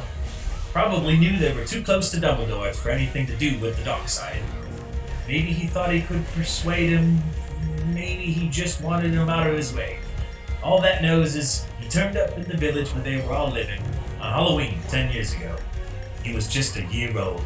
He came to your house and Hagrid suddenly pulled out a very dirty spotted handkerchief and blew his nose, which sounded like a foghorn. Oh, sorry. He said, It's that sad. Know your mom and dad and never knew nicer people you could find. Anyway, you know who killed him. And this is the real mystery of the thing, he tried to kill you too. Wanted to make a clean job of it, I suppose. Or maybe it's just liked killing by then. But he couldn't do it. Never wondered how you got that mark on your forehead? Well, that's no ordinary cut. That's what you get when your powerful, evil curse touches you. Took care of your mom and dad and your house even, but it didn't work on you, and that's why you're famous, Harry. No one ever lived after you decided to kill him. No one except you. And he killed some of the best witches and wizards of the age. The McKinnons, the Bones, the Prewetts. And you was only a baby, and you lived. something very painful was going on in Harry's mind. As Hagrid's story came to a close, he saw again the blinding flash of green light, more clearly than he had ever remembered it before. And he remembered something else for the first time in his life. A high, cold, cruel laugh. Hagrid was watching him sadly. Took you from the ruined house myself, on Dumbledore's orders. Brought you to this spot. Load of old tosh, said Uncle Vernon. Harry jumped. He had almost forgotten that the Dursleys were there. Uncle Vernon certainly seemed to have got back his courage. He was glaring at Hagrid, and his fists were clenched. Now you listen here, boy, he snarled. I accept there's something strange about you. Probably nothing a good beating wouldn't have cured. And as for all this about your parents, well, they were weirdos. No denying it, and the world's better off without them, in my opinion. Asked for all they got, getting mixed up with these wizarding types. Just what I expected. Always knew they'd come to a sticky end. But at that moment, Hagrid leapt from the sofa and drew a battered pink umbrella from inside his coat. Pointing this at Uncle Vernon like a sword, he said, I'm warning you, Dursley. I'm warning you. One more word. in a danger of being speared on the end of an umbrella by a bearded giant. Uncle Vernon's courage failed again. He flattened himself against the wall and fell silent. That's better. Said Hagrid, breathing heavily and sitting back down on the sofa, which this time sagged right down to the floor. Harry, meanwhile, still had questions to ask. Hundreds of them. But what happened to you know who? Good question, Harry. Disappeared. Vanished. Same night he tried to kill you. Makes you even more famous. That's the biggest mystery, see? He was getting more and more powerful. Why'd he go? Some say he died. Codswallop, in my opinion. Don't know if he had enough human left in him to die. Some say he's still out there, biding his time, but I don't believe it. People who was on his side came back to ours. Some of them came out of kind of trances. Don't reckon they could have done that if he was coming back. Most of us reckon he's still out there somewhere but lost his powers, just too weak to carry on. 'Cause something about you's finished him, Harry. There was something going on that night he hadn't counted on. I don't know what it was, no one does. But something about you stumped him all right. Hagrid looked at Harry with warmth and respect blazing in his eyes, but Harry, instead of feeling pleased and proud, felt quite sure that there had been a horrible mistake. A wizard? Him? How could he possibly be? He'd spent his life being clouded by Dudley and bullied by Aunt Petunia and Uncle Vernon. If he was really a wizard, why hadn't they been turned into warded toads every time they tried to lock him in the cupboard? If he'd once defeated the greatest sorcerer in the world, how come Dudley had always been able to kick him around like a football? Hagrid, he said quietly, I think you must have made a mistake. I don't think I can be a wizard. To his surprise, Hagrid chuckled. Not a wizard, eh? Never made things happen when you were scared or angry. Harry looked into the fire. Now he came to think about it. Every odd thing that had ever made his aunt and uncle furious with him had happened when he, Harry, had been upset or angry. Chased by Dudley's gang, he had somehow found himself out of their reach. Dreading going to school with that ridiculous haircut, he'd managed to grow it back. And the very last time Dudley had hit him, hadn't he gotten his revenge without even realizing he was doing it? Hadn't he set a boa constrictor on him? Harry looked back at Hagrid, smiling, and saw that Hagrid was positively beaming at him. See? Said Hagrid. Harry Potter, not a wizard. You wait, you'll be right famous at Hogwarts. But Uncle Vernon wasn't going to give in without a fight. Haven't I told you he's not going? He hissed. He's going to Stonewall High, and he'll be grateful for it. I've read those letters, and he needs all sort of rubbish. Spell books and wands and... If he wants to go, a great muggle like you won't stop him. growled Hagrid. Stop Lily and Jane Potter's son from going to Hogwarts. You're mad. His name's been down ever since he was born. He's off to the finest school of witchcraft and wizardry in the world. 7 years there and he won't know himself. He'll be with the youngsters of his own sort for a change, and he'll be under the greatest headmaster Hogwarts has ever had, Albus Dumbledore. I am not paying for some crackpot old fool to teach him magic tricks! Yelled Uncle Vernon, but he had finally gone too far. Hagrid seized his umbrella and whirled it over his head. Never! He thundered. Insult Albus Dumbledore in front of me! He brought the umbrella swishing down through the air to point at Dudley. There was a flash of violet light, a sound like a firecracker, a sharp squeal, and the next second, Dudley was dancing on the spot with his hands clasped over his fat bottom, howling in pain. When he turned his back on them, Harry saw a curly pig's tail poking through a hole in his trousers. Uncle Vernon roared. Pulling Aunt Petunia and Dudley into the other room, he cast one terrified look at Hagrid and slammed the door behind them. Hagrid looked down at his umbrella and stroked his beard. Shouldn't have lost my temper. He said ruefully. But it didn't work anyway. Meant to turn him into a pig. But I suppose he was so much like a pig anyway, there wasn't much left to do. He cast a sideways look at Harry under his bushy eyebrows. I'd be grateful if you didn't mention that to anyone at Hogwarts. He said. I'm, not supposed to do magic, strictly speaking. I was allowed to do a bit to follow you here and get your letters to you and stuff. One of the reasons I was so keen to take on the job. Why are you supposed to do magic?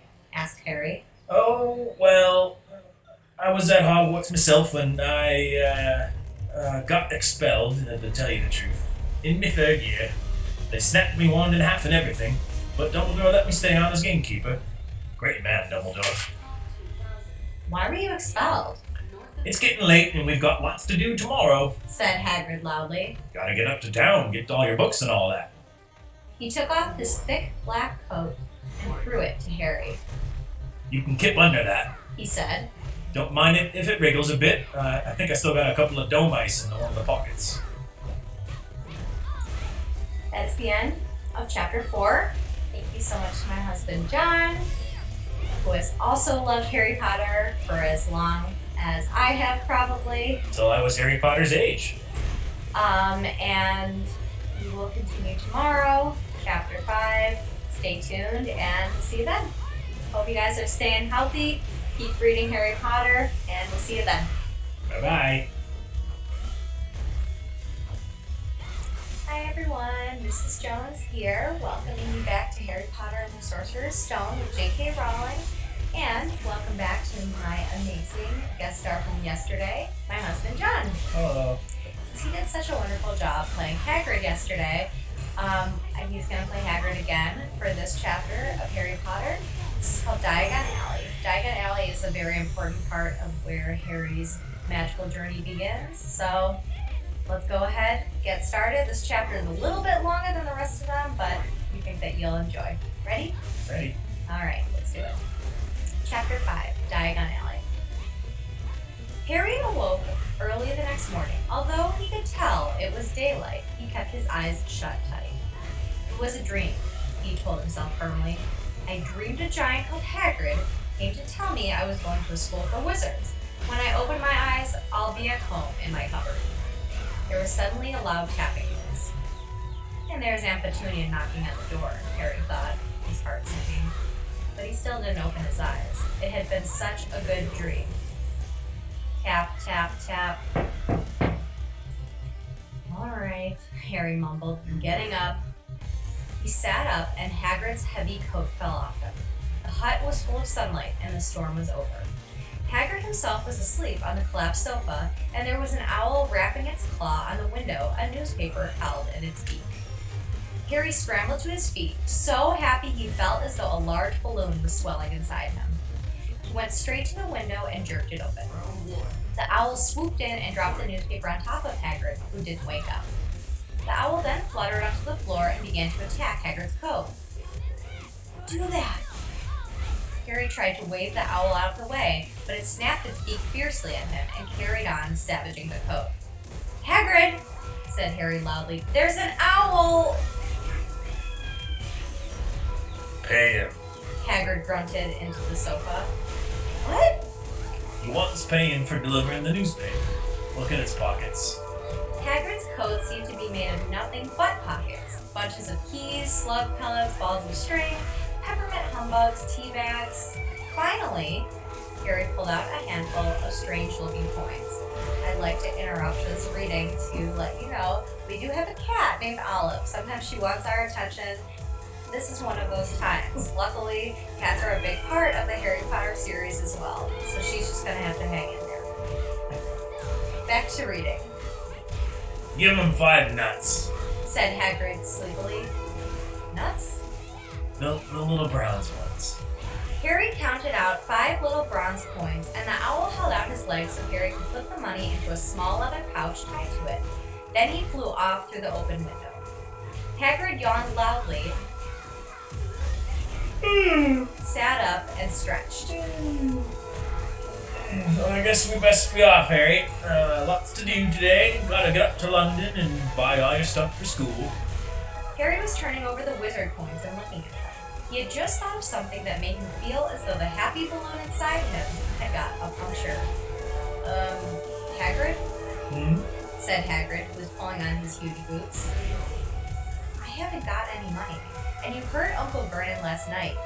He won't pay for me to go and learn magic. Don't worry about that.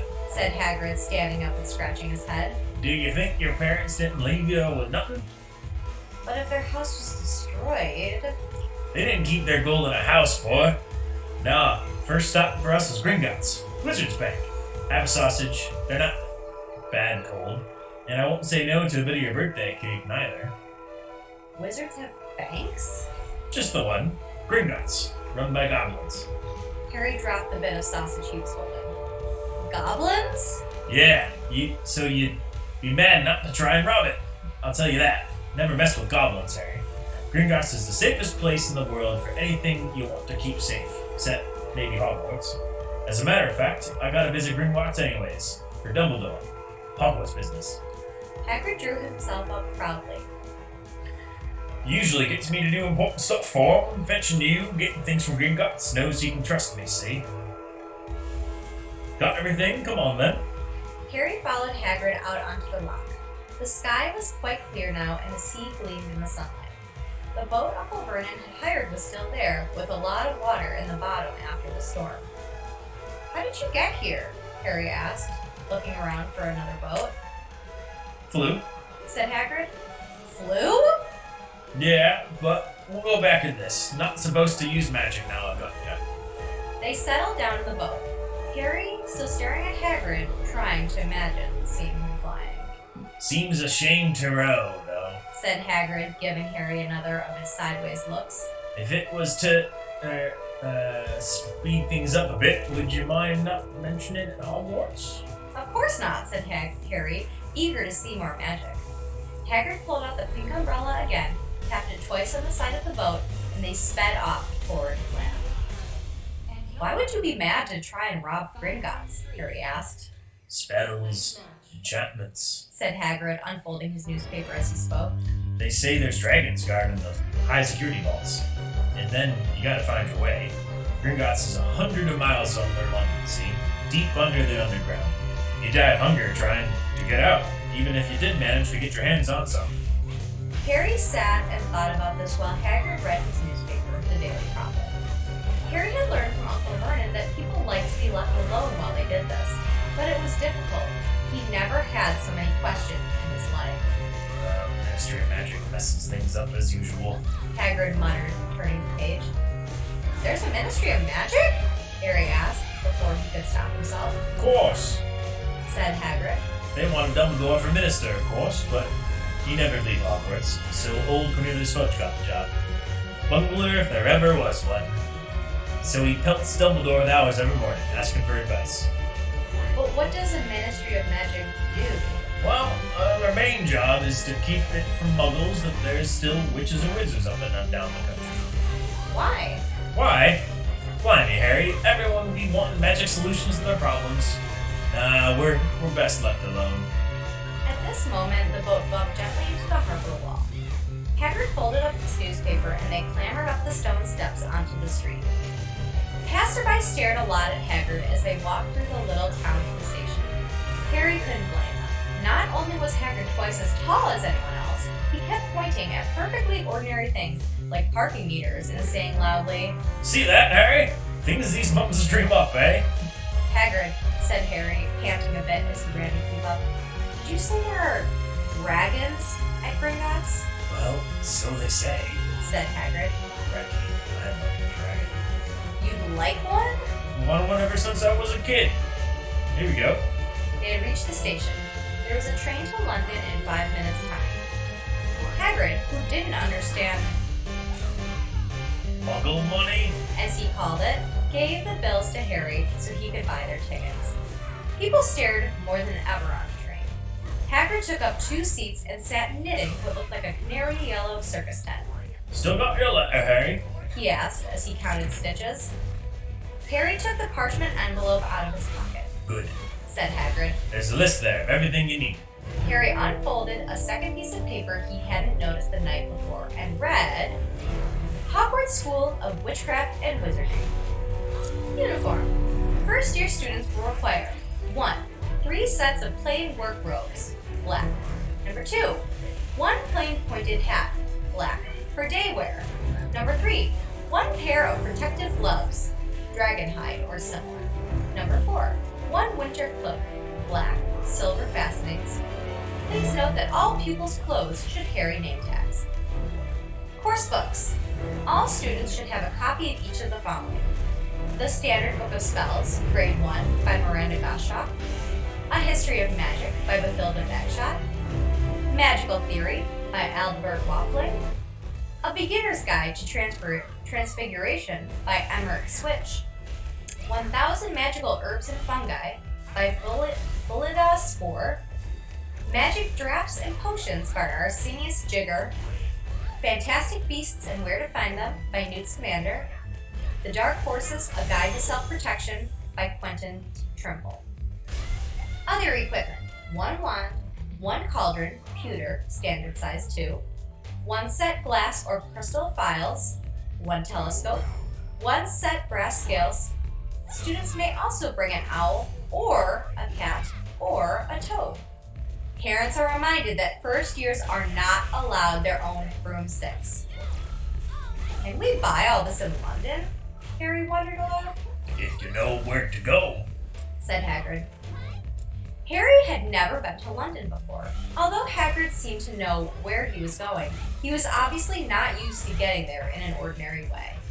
He got stuck in the ticket barrier on the underground and complained loudly that the seats were too small and the trains too slow. I don't know how muggles manage without magic. He said as they climbed a broken-down escalator that led to a bustling road lined with shops.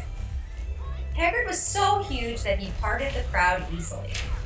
All Harry had to do was keep close behind him. They passed bookshops and music stores, hamburger restaurants and cinemas, but nowhere that looked as if it could sell you a magic wand. This was just an ordinary street full of ordinary people. Could there really be piles of wizard gold buried miles beneath them? Were there really shops that sold spellbooks and broomsticks? Might this not all be some huge joke that the Dursleys had cooked up? If Harry hadn't known that the Dursleys had no sense of humor, he might have thought so. Yet somehow, even though everything Hagrid had told him so far was unbelievable, Harry couldn't help trusting him. This is it. Said Hagrid, coming to a halt. The Leaky Cauldron. It's a famous place. It was a tiny, grubby-looking pub. If Hagrid hadn't pointed it out, Harry wouldn't have noticed it was there. The people hurrying by didn't glance at it. Their eyes slid from the big bookshop on one side to the record shop on the other as if they couldn't see the Leaky Cauldron at all. In fact, Harry had the most peculiar feeling that only he and Hagrid could see it. Before he could mention this, Hagrid had steered him inside. For a famous place, it was very dark and shabby. A few old women were sitting in a corner drinking tiny glasses of sherry. One of them was smoking a long pipe. A little man in a top hat was talking to the old bartender, who was quite bald and looked like a toothless walnut. The low buzz of chatter stopped when they walked in. Everyone seemed to know Hagrid. They waved and smiled at him, and the bartender reached for a glass, saying, "The usual, Hagrid?" "Can't, Tom. I'm on Hogwarts business," said Hagrid, clapping his great hand on Harry's shoulder and making Harry's knees buckle. Good Lord," said the bartender, peering at Harry. Can this be? The Leaky Cauldron had suddenly gone completely still and silent. "Bless my soul," whispered the old bartender. "Harry Potter, what an honor." He hurried out from behind the bar, rushed toward Harry, and seized his hand, tears in his eyes. "Welcome back, Mr. Potter, welcome back." Harry didn't know what to say. Everyone was looking at him. The old woman with the pipe was puffing on it without realizing it had gone out. Hagrid was beaming. Then there was a great scraping of chairs, and the next moment Harry found himself shaking hands with everyone in the Leaky Cauldron. "Doris Crockford, Mr. Potter, I can't believe I'm meeting you at last. So proud, Mr. Potter, I'm just so proud. Always wanted to shake your hand. I'm all of a flutter." "Delighted, Mr. Potter, just can't tell you. Diggle's the name, Daedalus Diggle." "I've seen you before," said Harry, as Daedalus Diggle's top hat fell off in his excitement. "You bowed to me once in a shop." "He remembers!" cried Daedalus Diggle, looking around at everyone. "Did you hear that? He remembers me." Harry shook hands again and again. Doris Crockford kept coming back for more. A pale young man made his way forward, very nervously. One of his eyes was twitching. "Professor Quirrell," said Hagrid. "Harry, Professor Quirrells will be one of your hot teachers here at Hogwarts." "Potter," stammered Professor Quirrell, grasping Harry's hand. "Can't tell you how pleased I am to meet you." "What sort of magic do you teach, Professor Quirrell?" Defense against the dark arts," muttered Professor Quirrell, as though he'd rather not think about it. Not that you'll need it, eh, Potter?" He laughed nervously. "You'll be getting all your equipment, I suppose. I've got to pick up a new book on vampires myself." He looked terrified at the very thought. But the others wouldn't let Professor Quirrell keep Harry to himself. It took almost 10 minutes to get away from them all. At last, Hagrid managed to make himself heard over the babble. "Must get on. Lots to buy. Come on, Harry." Doris Crockford shook Harry's hand one last time, and Hagrid led them through the bar and out into a small, walled courtyard, where there was nothing but a trash can and a few weeds. Hagrid grinned at Harry. "Told you, didn't I? Told you was famous. Even Professor Quirrell was trembling to meet you. Mind you, he usually trembles." "Is he always that nervous?" "Oh yeah, the poor bloke. Brilliant mind. He was fine when he was studying out of books, but then he took a year off to get some first-hand experience. They say he met vampires in the Black Forest. There's a nasty bit of trouble with a hag. Never been the same since. Scared of the students, scared of his own subject. Now, where's my umbrella?" Vampires? Hags? Harry's head was swimming. Hagrid, meanwhile, was counting bricks in the wall above the trash can. Yep. 2 across. He muttered. Right? Stand back, alright? He tapped the wall 3 times with the point of his umbrella. The brick he had touched quivered. It wriggled in the middle. A small hole appeared. It grew wider and wider. A second later, they were facing an archway large enough even for Hagrid. An archway onto a cobbled street that twisted and turned out of sight. Welcome Said Hagrid. to Diagon Alley. He grinned at Harry's amazement. They stepped through the archway. Harry looked quickly over his shoulder and saw the archway shrink instantly back into solid wall. The sun shone brightly on a stack of cauldrons outside the nearest shop. Cauldrons, all sizes, copper, brass, pewter, silver, self-stirring, collapsible, said a sign hanging over them. Yeah, you'll be needing one of those. Said Hagrid. But we gotta get your money first. Harry wished he had about 8 more eyes. He turned his head in every direction as they walked up the street, trying to look at everything at once. The shops, the things outside them, the people doing their shopping. A plump woman outside an apothecary was shaking her head as they passed, saying, "Dragon liver, 17 sickles an ounce, they're mad." A low, soft hooting came from a dark shop with a sign saying, "Ilops Owl Emporium. Tawny, Screech, Barn, Brown, and Snowy." Several boys of about Harry's age had their noses pressed against a window with broomsticks in it. "Look!" Harry heard one of them say. "The new Nimbus 2000! Fast as ever!" There were shops selling robes, shops selling telescopes and strange silver instruments Harry had never seen before, windows stacked with barrels of bats' wings and eels' eyes, tottering piles of spellbooks, quills, and rolls of parchment, potion bottles, globes of the moon. Gringotts, said Hagrid. They had reached a snowy white building that towered over the other little shops. Standing beside its burnished bronze doors, wearing a uniform of scarlet and gold was... Yeah, that's a goblin, said Hagrid quietly as they walked up the white stone steps toward him. The goblin was about a head shorter than Harry. He had a swarthy, clever face, a pointed beard, and, Harry noticed, very long fingers and feet. He bowed as they walked inside. Now they were facing a second pair of doors, silver this time, with words engraved on them. "Enter stranger, but take heed of what awaits the sin of greed. For those who take but do not earn must pay most dearly in their turn. So if you seek beneath our floors a treasure that was never yours, thief, you have been warned, beware of finding more than treasure there," Like I said, you'd be mad to try and rob it, said Hagrid. A pair of goblins followed them through the silver doors, and they were in a vast marble hall. About 100 more goblins were sitting on high stools behind a long counter, scribbling in large ledgers, weighing coins in brass scales, examining precious stones through eyeglasses. There were too many doors to count leading off the hall, and yet more goblins were showing people in and out of these. Hagrid and Harry made for the counter. "Morning. Said Hagrid to a free goblin. We've come to take some money out of Mr. Potter's safe." "You have his keys, sir?" Oh, I got it somewhere. Said Hagrid, and he started emptying his pockets onto the counter, scattering a handful of moldy dog biscuits over the goblin's book of numbers. The goblin wrinkled his nose. Harry watched the goblin on their right weighing a pile of rubies as big as glowing coals. "Got it." Said Hagrid at last, holding up a tiny golden key. The goblin looked at it closely. "That seems to be in order," And I've also got a letter here from Professor Dumbledore. said Hagrid, importantly throwing out his chest. It's about the you-know-what in Vault 713. The goblin read the letter carefully. "Very well," he said, handing it back to Hagrid. "I will have someone take you down there to both vaults. Griphook!"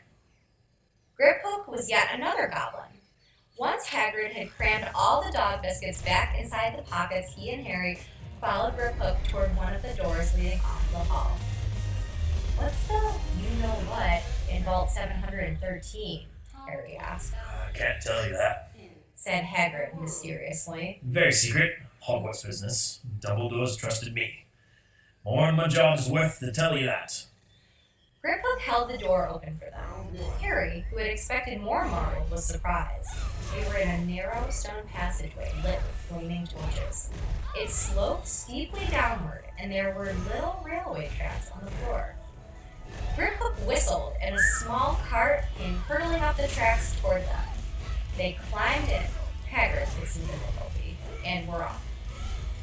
At first, they just hurtled through a maze of twisting passages. Harry tried to remember left, right, left, middle fork, right, left, but it was impossible. The rattling cart seemed to know its own way because Griphook wasn't steering. Harry's eyes stung as the cold air rushed past them, but he kept them wide open. Once, he thought he saw a burst of fire at the end of a passage and twisted around to see if it was a dragon, but too late. They plunged even deeper, passing an underground lake where huge stalactites and stalagmites grew from the ceiling and floor. I never know, Harry called on Hagrid over the noise of the car. What's the difference between a stalagmite and a stalactite? A stalagmite's got an N in it. Said Hagrid. And don't ask me questions just now. I think I'm gonna be sick. He did look very green, and when the cart stopped at last beside a small door in the passage wall, Hagrid got out and had to lean against the wall to stop his knees from trembling.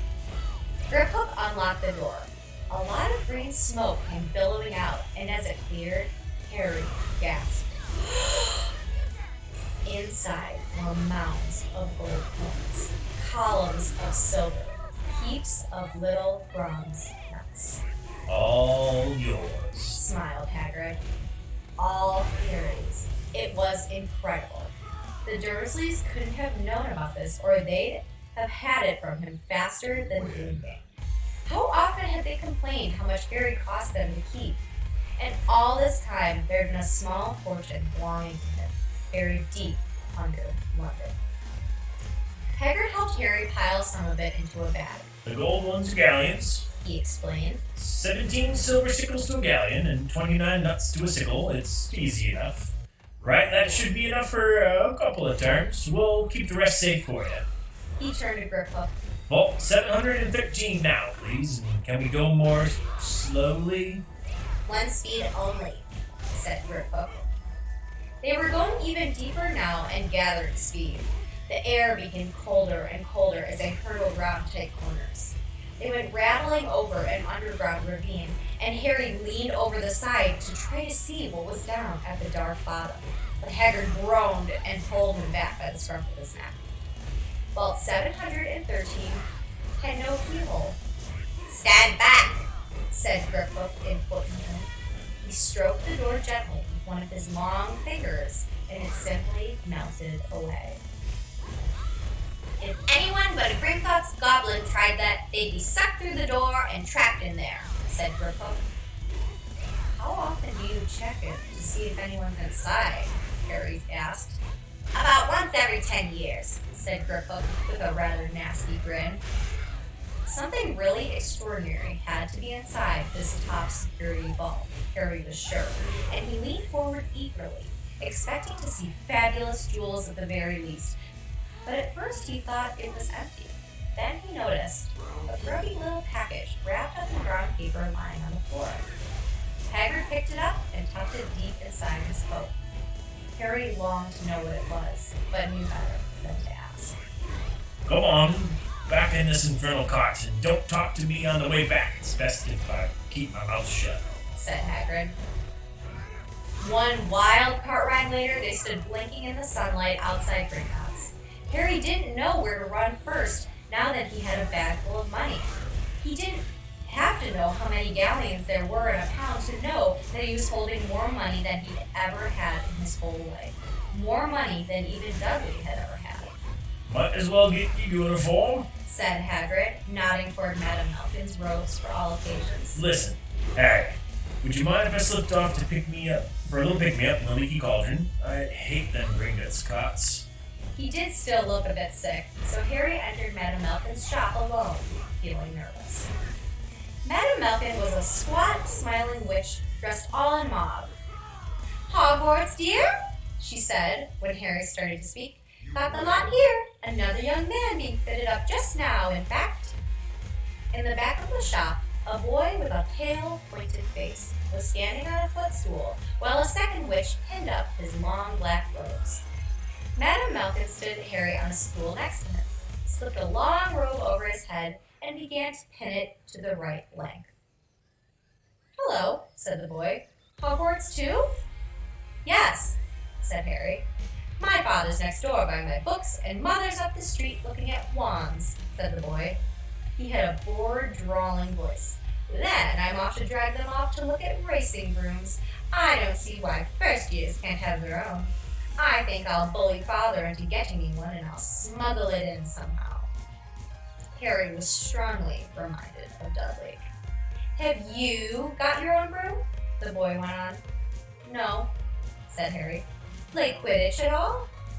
"No," Harry said again, wondering what on earth Quidditch could be. "I do. Father says it's a crime if I'm not picked to play for my house, and I must say I agree. Know what house you'll be in yet?" "No," said Harry, feeling more stupid by the minute. "Well, no one really knows until they get there, do they? But I know I'll be in Slytherin. All our family has been. Imagine being in Hufflepuff. Hufflepuff. I think I'd leave. Wouldn't you?" Said Harry, wishing he could say something a bit more interesting. "I say, look at that man," said the boy suddenly, nodding toward the front window. Hagrid was standing there, grinning at Harry and pointing at 2 large ice creams to show he couldn't come in. "That's Hagrid," said Harry, pleased to know something the boy didn't. "He works at Hogwarts." "Oh," said the boy. "I've heard of him. He's a sort of servant, isn't he?" "He's the gameskeeper," said Harry. He was liking the boy less and less every second. "Yes, exactly. I heard he's sort of savage. Lives in a hut on the school grounds, and every now and then he gets drunk, tries to do magic, and ends up setting fire to his bed." "I think he's brilliant," said Harry coldly. "Do you?" said the boy with a slight sneer. "Why is he with you? Where are your parents?" "They're dead," said Harry shortly. He didn't feel much like going into the matter with this boy. "Oh, sorry," said the other, not sounding sorry at all. "But they were our kind, weren't they?" "They were a witch and wizard, if that's what you mean." "I really don't think they should let the other sort in, do you? They're just not the same. They've never been brought up to know our ways. Some of them have never even heard of Hogwarts until they get the letter, imagine. I think they should keep it in the old wizarding families. What's your surname, anyway?" But before Harry could answer, Madame Malkin said, "That's you done, my dear." And Harry, not sorry for any excuse to stop talking to the boy, hopped down from the footstool. "Well, I'll see you at Hogwarts, I suppose," said the drawling boy. Harry was rather quiet as he ate the ice cream. Hagrid had bought him chocolate. Hagrid had bought him chocolate and raspberry with chopped nuts. "What's up?" said Hagrid. "Nothing," Harry lied. They stopped to buy parchment and quills. Harry cheered up a bit when he found a bottle of ink that changed color as he wrote. When they left the shop, he said, "Hagrid, what's Quidditch?" "Blimey, Harry, I keep forgetting how little you know. Not knowing about Quidditch." "Don't make me feel worse," said Harry. He told Hagrid about the pale boy, Madame Hawkins. And he said people from Muggle families shouldn't even be allowed in... "You're not from a Muggle family. If you'd known who you were, you'd grown up knowing your name if his parents are wizarding folk. You saw what everyone at Leaky Cauldron was like when they saw you. Anyway, what does he know about it? Some of the best I ever know were the only ones with magic and in a long line of muggles. Look at your mom. Look what she had for a sister." So what is Quidditch? "It's our sport. Wizard sport. It's like soccer in the Muggle world. Everyone follows Quidditch. laid up in the air on broomsticks, and there's 4 walls. It's sort of hard to explain the roles. And what are Slytherin and Hufflepuff? Schoolhouses. There's 4. Everyone says Hufflepuff are a lot of duffers, but I bet I'm a Hufflepuff, said Harry gloomily. better Hufflepuff than Slytherin. Said Hagrid darkly. There's not a single witch or wizard who went bad who wasn't a Slytherin. You know who was one. Well, sorry. You know who was at Hogwarts? Years and years ago. Said Hagrid. They bought Harry's school books in a shop called Flourish and Blots, where the shelves were stacked to the ceiling with books as large as paving stones bound in leather, books the size of postage stamps in covers of silk, books full of peculiar symbols, and a few books with nothing in them at all. Even Dudley, who never read anything, would have been wild to get his hands on some of these. Hagrid almost had to drag Harry away from curses and counter curses. You wit your friends and you fuddle your enemies with the latest revenge, hair loss, jelly legs, tongue tying, and much, much more by Professor Vindictus Viridian. I was trying to find out how to curse Dudley. I'm not saying that's not a good idea, but you're not to use magic in the Muggle world except in very special circumstances. Said Hagrid. And anyway, you couldn't work on any of them curses yet. You need a lot more study before you get to that level. Hagrid wouldn't let Harry buy a solid gold cauldron either. It says Peter on your list. But they got a nice set of scales for weighing potion ingredients and a collapsible brass telescope. Then they visited the apothecary, which was fascinating enough to make up for its horrible smell, a mixture of bad eggs and rotten cabbages. Barrels of slimy stuff stood on the floor. Jars of herbs, dried roots, and bright powders lined the walls. Bundles of feathers, strings of fangs, and snarled claws hung from the ceiling. While Hagrid asked the man behind the counter for a supply of some basic potion ingredients for Harry, Harry himself examined silver unicorn hangs at 21 galleons each, and a minuscule, glittery black beetle eyes, 5 nuts scoop. I'll tell you, apothecary. Hagrid checked Harry's list again. Just your wand left. Oh yeah, and I haven't gotten you a birthday present. Harry felt himself go red. You don't have to. I know I don't have to. I'll tell you what, I'll get you an animal. Not a toad. Toads went out of fashion years ago. You'd be laughed at. And I don't really like cats. They make me sneeze. Get you an owl. All the kids want owls. They're dead useful. Carry your mail and everything. 20 minutes later, they left Iloft's Owl Emporium, which had been dark and full of rustling and flickering jewel-bright eyes. Harry now carried a large cage that held a beautiful snowy owl, fast asleep with her head under her wing. He couldn't stop stammering his thanks, sounding just like Professor Quirrell. Don't mention it. Said Hagrid gruffly. Don't expect you've had a lot of presents from them Dursleys.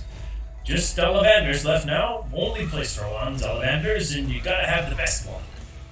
A magic wand. This was what Harry had been really looking forward to.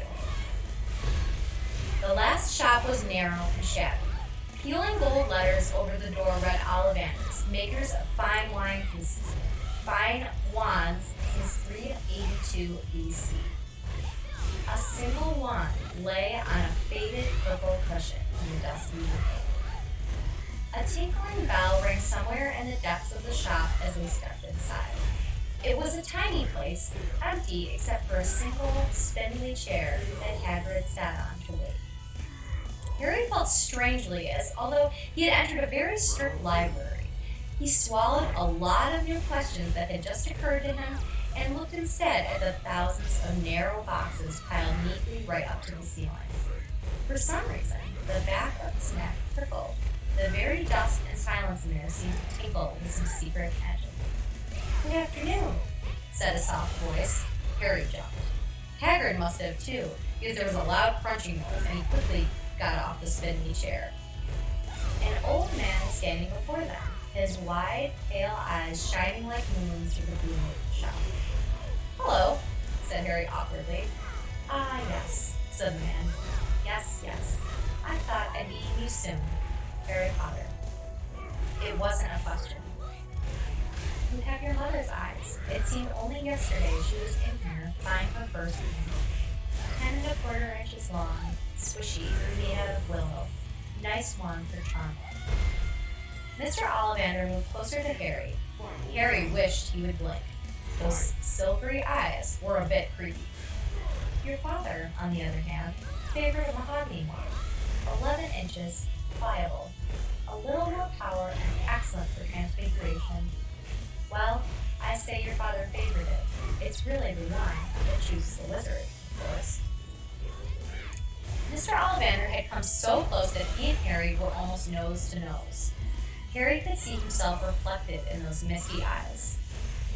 And that's when Mr. Ollivander touched the lightning star on Harry's forehead with a long white finger.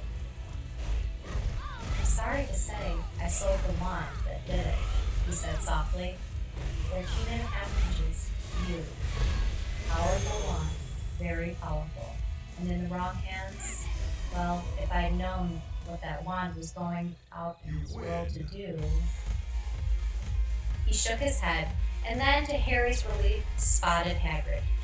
Rubius Hagrid, how nice to see you again.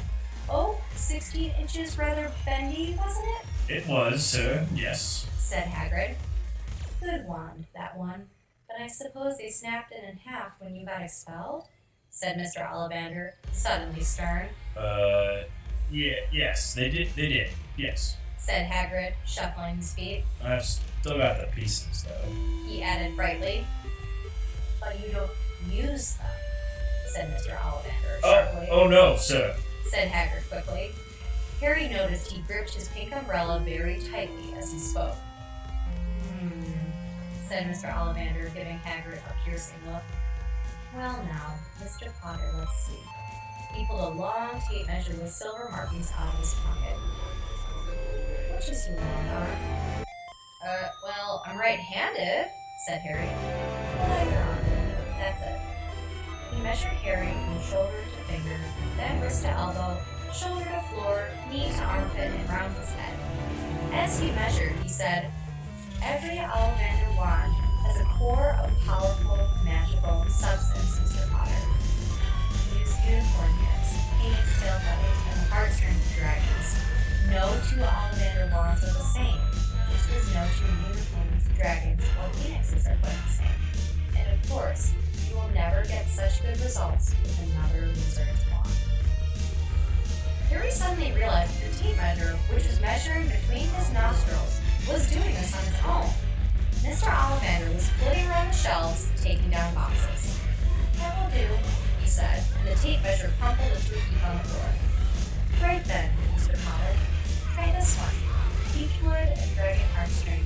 9 inches. Nice and flexible. Just take it and give it away. Harry took the wand and, feeling foolish, waved it around a bit, but Mr. Ollivander snatched it out of his hand almost at once. Maple and phoenix feather, 7 inches, quite woody. Try. Harry tried, but he had hurriedly raised the wand when it, too, was snatched back by Mr. Ollivander. No, here. Ebony and unicorn knit, 8 1/2 inches, springy. Go on, try it out. Harry tried, and tried. He had no idea what Mr. Ollivander was waiting for. The pile of tried wands was mounting higher and higher on the spindly chair, but the more wands Mr. Ollivander pulled from the shelves, the happier he seemed to become. You're the customer, eh? Not to worry, we'll find the perfect match here somewhere. I wonder how... Yes, why not? Unusual combination. Holly and phoenix feather, 11 inches, nice and supple. Harry took the wand. He felt a sudden warmth in his fingers. He raised the wand above his head, brought it swishing down through the dusty air, and a stream of red and gold sparks shot from the end of the firewood, throwing dancing spots of light up onto the walls. Hagrid whooped and clapped, and Mr. Ollivander cried, "Oh, bravo! Yes, indeed! Oh, very good! Well. How curious. How very curious." He put Harry's wand back into its box and wrapped it in brown paper, still muttering, Curious. Sorry, said Harry, but what's curious? Mr. Ollivander fixed Harry with his pale stare. Mr. Potter. Every single one. It so happens that the phoenix, whose tail feather is in your wand, gave another feather, just one other. It is very curious indeed that you should be destined for this one, when its brother gave you that star. Harry swallowed. Yes, continue to have itches. You, curious indeed how these things happen. The Wandages, the wizard, remember. I think we must expect great things from you, Mr. Potter. After all, he is not the name to do great things. Terrible, yes, but Harry shivered. He wasn't sure he liked Mr. Ollivander too much. He ate 7 gold galleons for his mom, and Mr. Ollivander bowed them with a shock. The late afternoon sun hung low in the sky as Harry and Hagrid made their way back down Diagon Alley. Back through the wall, back through the leaky cauldron, now out. Harry didn't speak at all as they walked down the road. He didn't even notice how much people were gawking at them on the underground, laden as they were with all their fun-shaped packages, with the snowy owl asleep in its cage on Harry's lap. Up another escalator, out into Paddington Station, Harry only realized where they were when Hagrid tapped him on the shoulder. Got time for a bite to eat before your train leaves? He said. He bought Harry a hamburger, and they sat down on plastic seats to eat them. Harry kept looking around. Everything looked so strange, somehow. You alright, Harry? You're very quiet. Said Hagrid. Harry wasn't sure he could explain. He just had the best birthday of his life, and yet he chewed his hamburger, trying to find the words. Everyone thinks I'm special, he said at last. All those people in the leaky cauldron, Professor Quirrell, Mr. Ollivander, but I don't know anything about magic at all. How can they expect great things? I'm famous, and I can't even remember what I'm famous for. I don't know what happened when the night my parents died. Hagrid leaned across the table. Behind the wild beard and eyebrows, he wore a very kind smile. Don't you worry, Harry. You'll learn fast enough. Everyone starts at the beginning of Hogwarts. You'll be just fine. Just be yourself. I know it's hard. You've been singled out, and that's always hard. But you'll have a great time at Hogwarts. I did. Still do. As a matter of fact. Hagrid helped Harry onto the train that would take him back to the Dursleys, then handed him an envelope. Your ticket for Hogwarts? He said. 1st of September, King's Cross. It's all on the ticket. Any problems with the Dursleys, just send me a letter with your owl. She'll know where to find me. See you soon, Harry. The train pulled out of the station. Harry wanted to watch Hagrid until he was out of sight. He rose in his seat and pressed his nose against the window, but he blinked and Hagrid was gone. And that is the end of Chapter 5. We will continue with Chapter 6 tomorrow, which is called The Journey from Platform 9 3/4. Thank you again to John for being the lovely voice of Hagrid. And see you soon. Thanks for listening. Keep reading. Hi everybody, Mrs. Jones here, welcoming you to Chapter 6, Harry Potter and the Sorcerer's Stone by J.K. Rowling. This has been such a fun adventure and getting more fun by the moment as we progress through the book. This chapter is called The Journey from Platform 9 3/4. Today we will be having a couple guest stars from all the way Buffalo, New York, my lovely hometown, and miss them dearly. Over the phone I have Chris and Jess. Hello. Hi everybody. Thanks for having us, Zoe. I'm so excited that they're here. My friend Jess is one of the biggest Harry Potter fans that I know. She has read Harry Potter in English and is working on it in German and also French right now. So awesome, Jess. You are a lovely woman and a scholar. John will also be joining us, my husband, to voice some characters throughout. Stay tuned as we read The Journey from Platform 9 3/4. Go ahead and get started. Harry's last month with the Dursleys wasn't fun.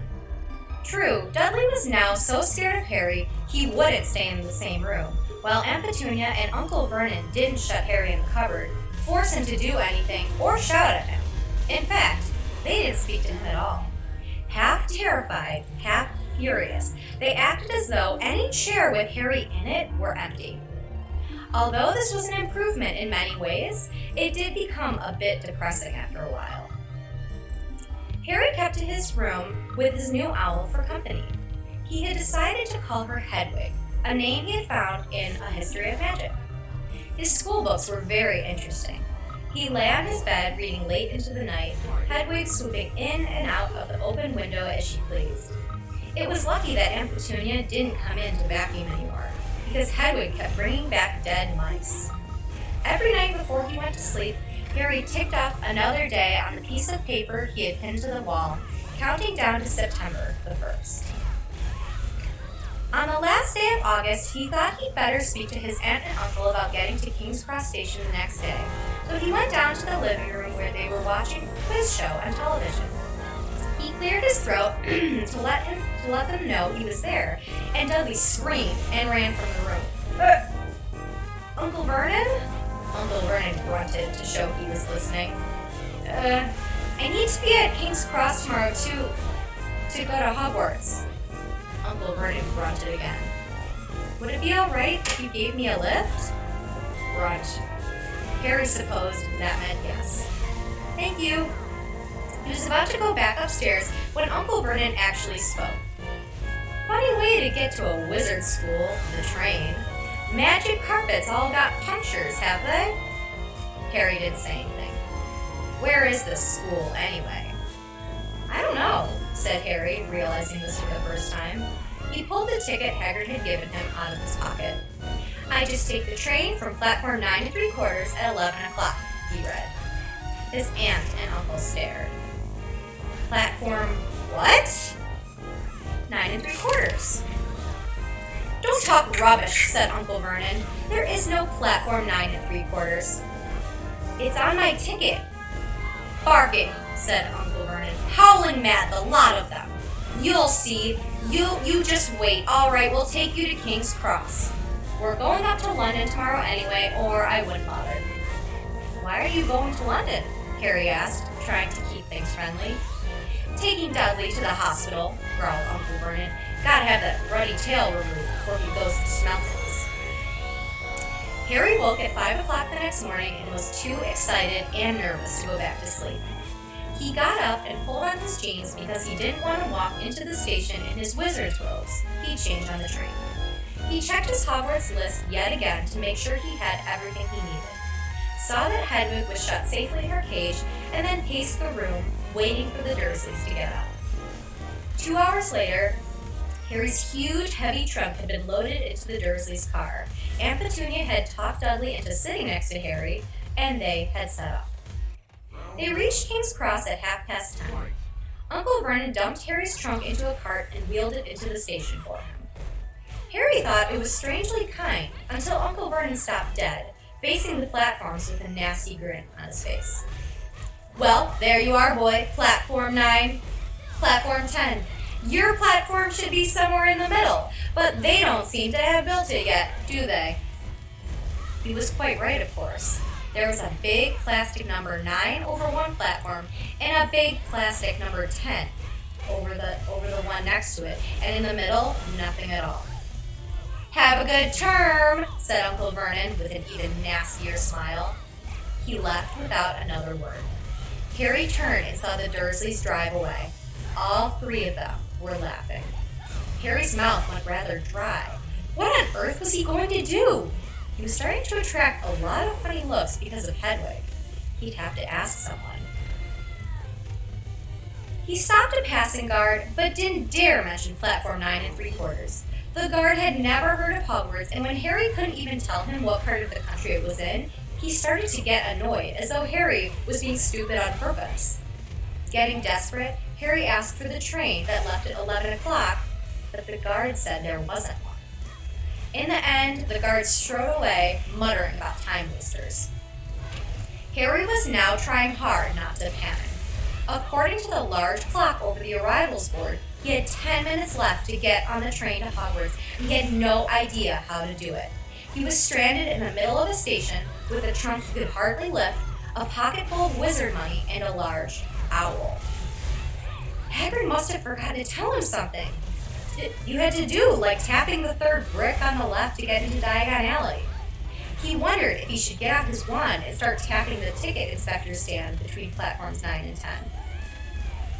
At that moment, a group of people passed just behind him, and he caught a few words of what they were saying. Packed with muggles, of course. Harry swung around. The speaker was a plump woman who was talking to 4 boys, all with flaming red hair. Each of them was pushing a trunk like Harry's in front of him, and they had an owl. Heart hammering, Harry pushed his cart after them. They stopped, and so did he, just near enough to hear what they were saying. Now, what's the platform number? Said the boy's mother. 9 3/4, piped a small girl, also red-headed, who was holding her hand. Mom, can I go? You're not old enough, Ginny. Now be quiet.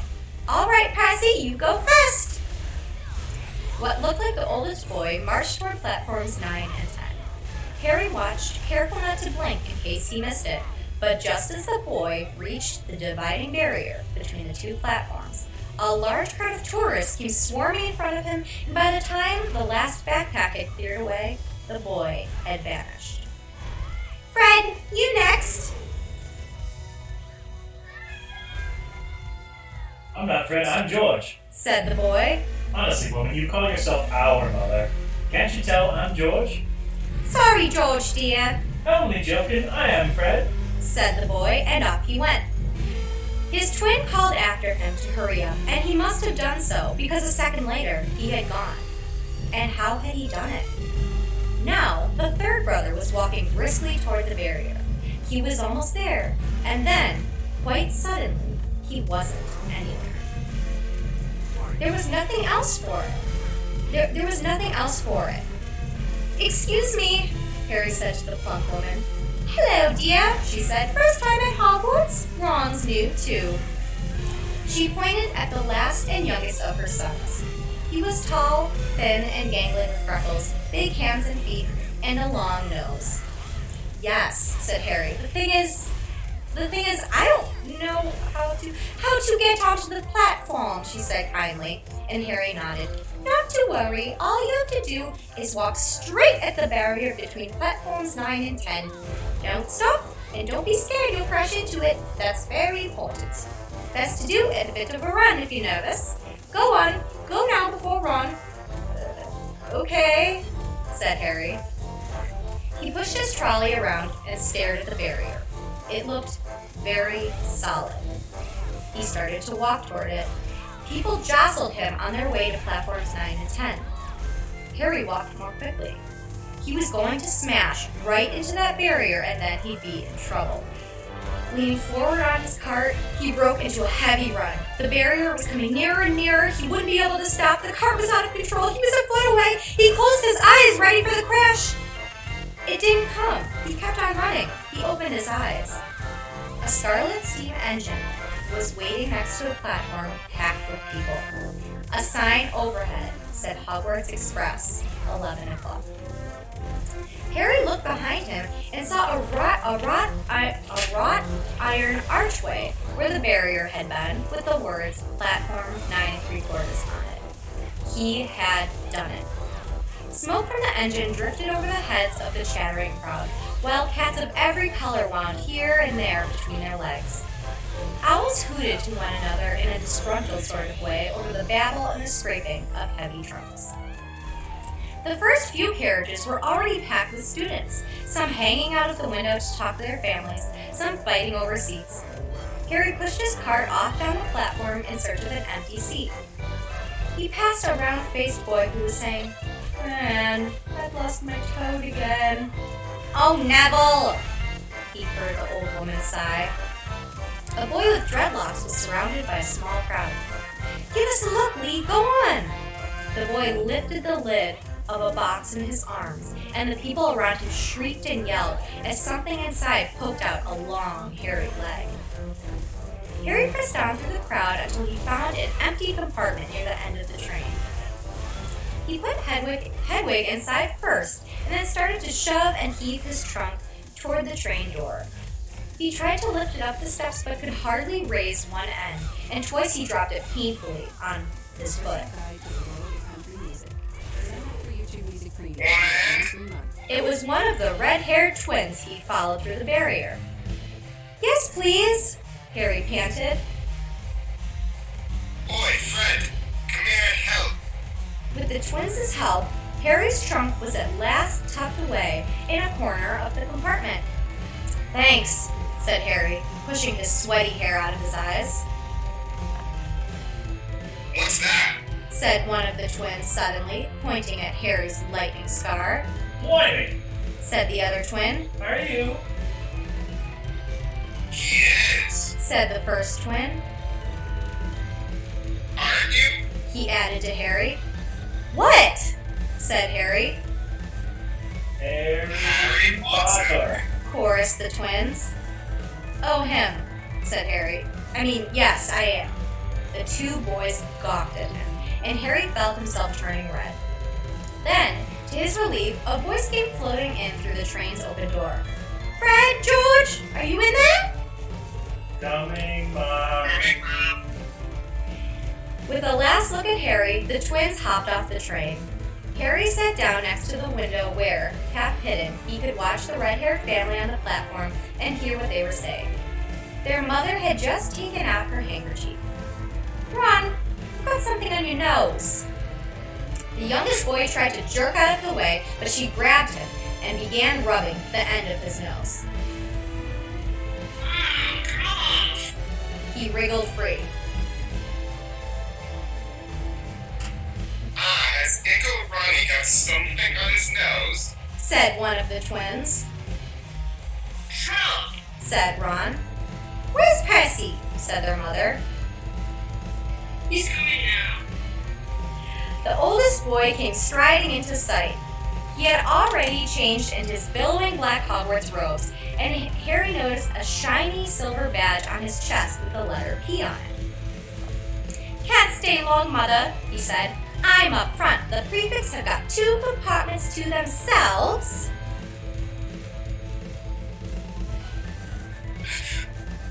Oh, are you a prefect, Percy? Said one of the twins with an air of great surprise. You should have said something. We had no idea. Hang on, I think I remember him saying something about it. Said the other twin. Once. Or twice. A minute. All summer. "Oh, shut up," said Percy the prefect. How come Percy gets new robes anyway? Said one of the twins. "Because he's a prefect," said their mother fondly. "All right, dear, we'll have a good time. Send me an owl when you get there." She kissed Percy on the cheek, and he left. Then he turned to the twins. "Now you two, this year, you behave yourselves. If I get one more owl telling me you've blown up a toilet or..." Blown up a toilet? We've never blown up a toilet. Great idea, though. Thanks, Mom. "It's not funny, and look after Ron." Don't worry, Uncle Ronikins has stayed with us. Said Ron again. He was almost as tall as the twins already, and his nose was still pink where his mother had rubbed it.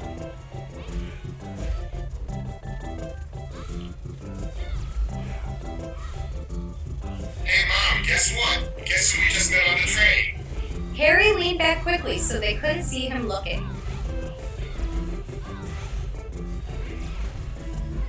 You know that black-haired boy who was near us on the station? Know who he is? Who? Harry Potter. Harry heard the little girl's voice. "Oh, Mom, can I go on the train and see him? Mom, oh, please!" "You've already seen him, Ginny, and the poor boy isn't something you goggle in a zoo. Is he really, Fred? How do you know?" I asked him, saw a scar, it's really there, like it. Poor dear, no wonder he was alone. I wondered. He was ever so polite when he asked how to get onto the platform. Never mind that. Do you think he remembers, what he looks like? Their mother suddenly became very stern. I forbid you to ask him, Fred. No, don't you dare.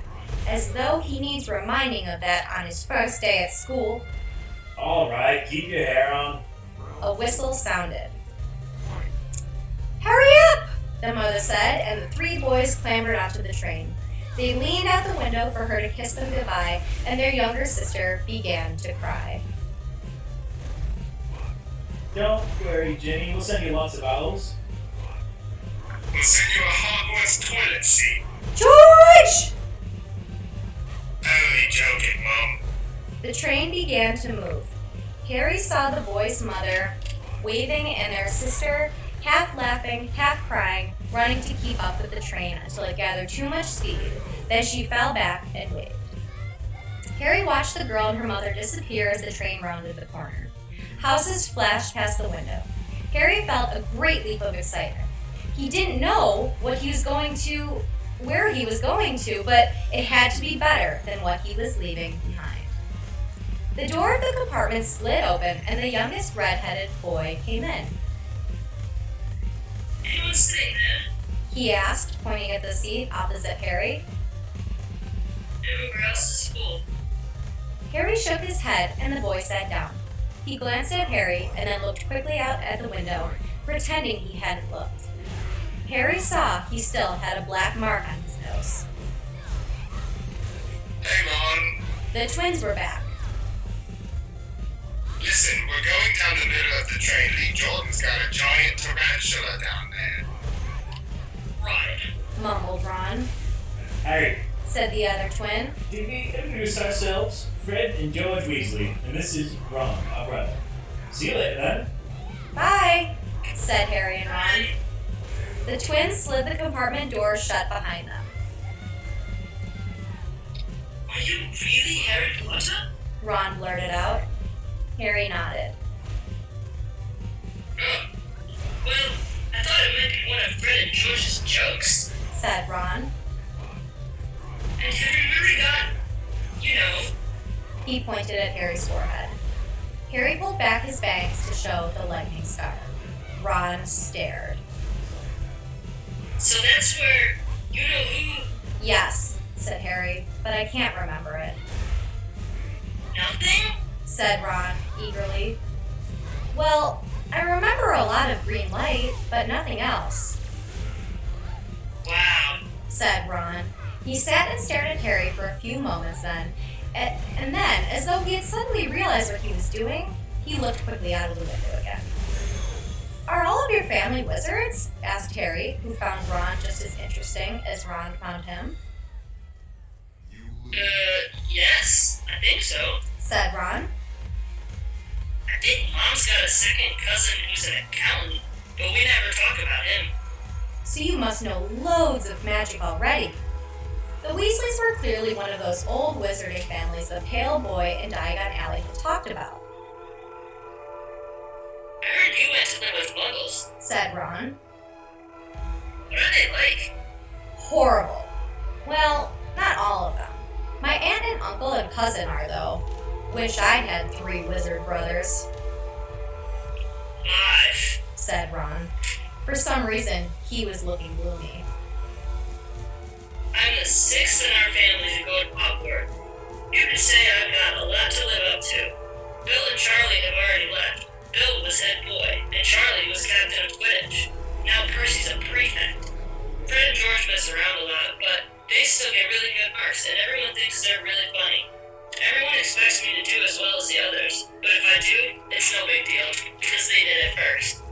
You never get anything new here with 5 brothers. I've got Bill's old robes, Charlie's old wand, and Percy's old rat. Ron reached inside his jacket and pulled out a fat gray rat, which was asleep. His name's Scabbers, and he's useless. He hardly ever wakes up. Percy got an owl from my dad for being named prefect, but they couldn't have. I got Scabbers instead. Ron's ears went pink. He seemed to think he'd said too much because he went back to staring out of the window. Harry didn't think there was anything wrong with not being able to afford an owl. After all, he never had any money in his life until a month ago, and he told Ron so. all about having to wear Dudley's old clothes and never getting proper birthday presents. This seemed to cheer Ron up. And until Hagrid told me, I didn't know anything about being a wizard or about my parents or Voldemort. Ron gasped. What? Said Harry. You said you know whose name? Said Ron, sounding both shocked and impressed. That's not you, of all people. I'm not trying to be brave or anything, saying the name, said Harry. I just never knew you shouldn't. See what I mean? I've got loads to learn, I bet. He added, voicing for the last time something that had been worrying him a lot lately. I bet I'm the worst in the class. You won't be. There's loads of people who come from noble families, and they aren't quick enough. While they'd been talking, the train had carried them out of London. Now they were speeding past fields full of cows and sheep. They were quiet for a time, watching the fields and lanes flit past. Around 12:30, there was a great clattering outside in the corridor, and a smiling, dimpled woman slid back their door and said, "Anything off the cot, dears?" Harry, who hadn't had any breakfast, leapt to his feet, but Ron's ears went pink again, and he muttered that he brought sandwiches. Harry went out into the corridor. He had never had any money for candy with the Dursleys, and now that he had pockets rattling with gold and silver, he was ready to buy as many Mars bars as he could carry. But the woman didn't have Mars bars. What she did have were Bertie Bott's every flavor beans, Drubel's best blowing gum, chocolate frogs, pumpkin pasties, cauldron cakes, licorice ones, and a number of other strange things Harry had never seen in his life. Not wanting to miss anything, he got some of everything and paid the woman 11 silver sickles and 7 bronze nuts. Ron stared as Harry brought it all back into the compartment and tipped it onto an empty seat. Hungry, are you? Starving, said Harry, taking a large bite out of a pumpkin pasty. Ron had taken out a lumpy package and unwrapped it. There were 4 sandwiches inside. He pulled one of them apart and said, She always forgets I don't like corned beef.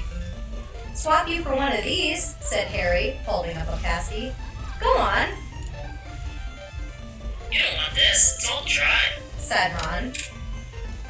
He hasn't got much time. He added quickly. You know, with 5 of us. "Go on, have a pasty," said Harry, who had never had anything to share before, or, indeed, anyone to share it with. It was a nice feeling, sitting there with Ron, eating their way through all Harry's pasties, cakes, and candies. The sandwiches lay forgotten. "What are these?" Harry asked Ron, holding up a pack of chocolate frogs. "They're not really frogs, are they?" He was starting to feel that nothing would surprise him. No. Said Ron. But see what the card is. I'm missing Agrippa. "What?" Oh, of course. You wouldn't know. Chocolate frogs have cards inside them, you know, to collect. Famous witches and wizards. I've got about 500, but I haven't got Agrippa or Ptolemy. Harry unwrapped his chocolate frog and picked up the card.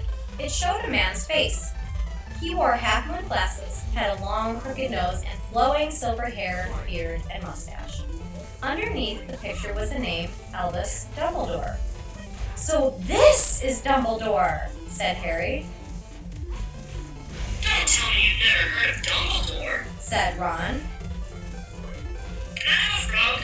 I might get Agrippa. Thanks. Harry turned over his card and read, "Albus Dumbledore, currently headmaster of Hogwarts."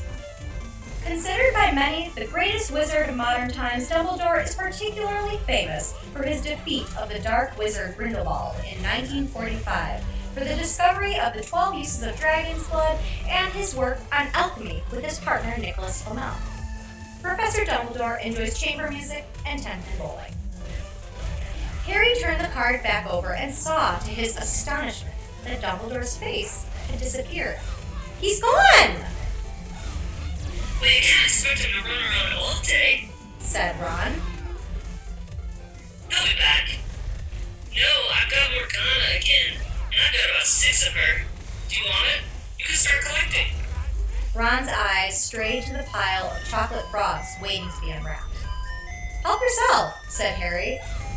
"But in, the muggle world, people just stay put in photos." Do they? But they don't move at all? Ron sounded amazed.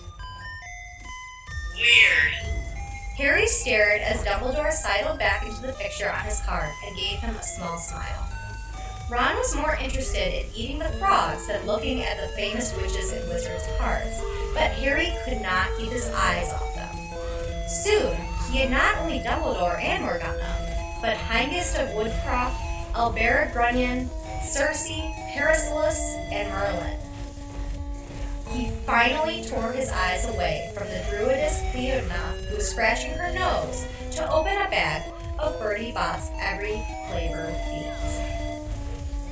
You want to be careful with those. Ron warned Harry. When they say every flavor, they mean every flavor. You get all the ordinary ones like chocolate and peppermint and marmalade, but then you can get spinach and liver and George. George reckons he got a bogey flavored one once. Ron picked up a green bean, looked at it carefully, and bit into a corner. Blech, see? Sprouts. They had a good time eating the every flavor beans. Harry got toast, coconut, baked bean, strawberry, curry, grass, coffee, sardine, and was even brave enough to nibble the end off a funny gray one Ron wouldn't touch, which turned out to be pepper. The countryside now flying past the window was becoming wilder. The neat fields had gone. Now there were woods, twisting rivers, and dark green hills. There was a knock on the door of their compartment, and the round-faced boy Harry had cast on platform 9 3/4 came in. He looked tearful. "Sorry," he said, "but have you seen a toad at all?" When they shook their heads, he wailed, "I've lost him! He keeps getting away from me!" "He'll turn up," said Harry. "Yes," said the boy miserably. "Well, if you see him..." He laughed. Don't know why he's so bothered. Said Ron. When I brought a toad, I'd lose it as quick as I could. Mind you, I brought scouters, so I can't talk. The rat was still snoozing on Ron's lap. He might have died and he wouldn't know the difference. Said Ron in disgust. I tried to turn him yellow yesterday to make him more interesting, but the spell didn't work. I'll show you, look. He rummaged around in his trunk and pulled out a very battered-looking wand. It was chipped in places, and something white was glinting at the end. Unicorn hair's nearly poking out. Anyway. He had just raised his wand when the compartment door slid open again. The toadless boy was back, but this time he had a girl with him. She was already wearing her new Hogwarts robes. Has anyone seen a toad? Never's lost one. She said. She had a bossy sort of voice, lots of bushy brown hair, and rather large front teeth. We've already told him we hadn't seen it, said Ron, but the girl wasn't listening. She was looking at the wand in his hand. Oh, are you doing magic? Let's see it then. She sat down. Ron looked taken aback. Alright. He cleared his throat. Sunshine, daisies, buttermellow. Turn this stupid fat rat yellow. He waved his wand, but nothing happened. Scabbers stayed gray and fast asleep. Are you sure that's a real spell? Said the girl. Well, it's not very good, is it? I've tried a few simple spells just for practice, and it's all worked for me. Nobody in my family is magic at all. It was never such a surprise when I got my letter, but I was ever so pleased, of course. I mean, it's the very best school of witchcraft there is, I've heard. I learned all our course books by heart, of course. I just hope it will be enough. I'm Hermione Granger, by the way. Who are you? She said all this very fast. Harry looked at Ron and was relieved to see by his stunned face that he hadn't learned all of the course books by heart either. I'm Ron Weasley. Ron muttered. Harry Potter, said Harry. Are you really? Said Hermione. I know all about you, of course.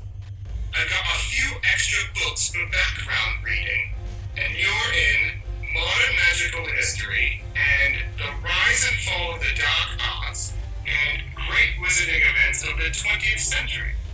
Am I? Said Harry, feeling dazed. Goodness, didn't you know? I'd have found out everything I could if it was me. Said Hermione. Do either of you know what house you'll be in? I've been asking around and I hope I'm in Gryffindor. It sounds by far the best.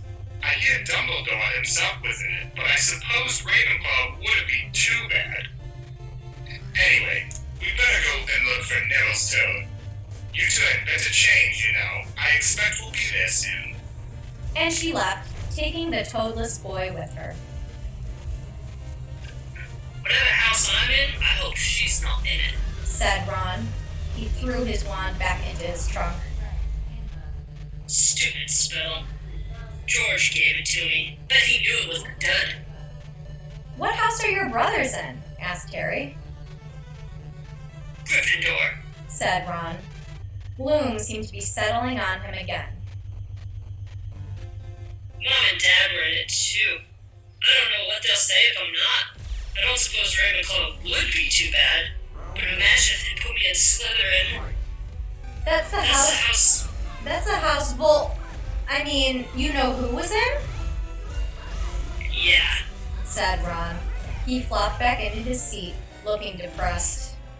You know, I think the ends of Scabrous whiskers are a bit lighter, said Harry, trying to take Ron's mind off houses. So what do your older brothers do now that they've left, anyway? Harry was wondering what a wizard did once he'd finished school. Charlie's in Romania studying dragons, and Bill's in Edinburgh doing something for Gringotts, said Ron. Did you hear about Gringotts?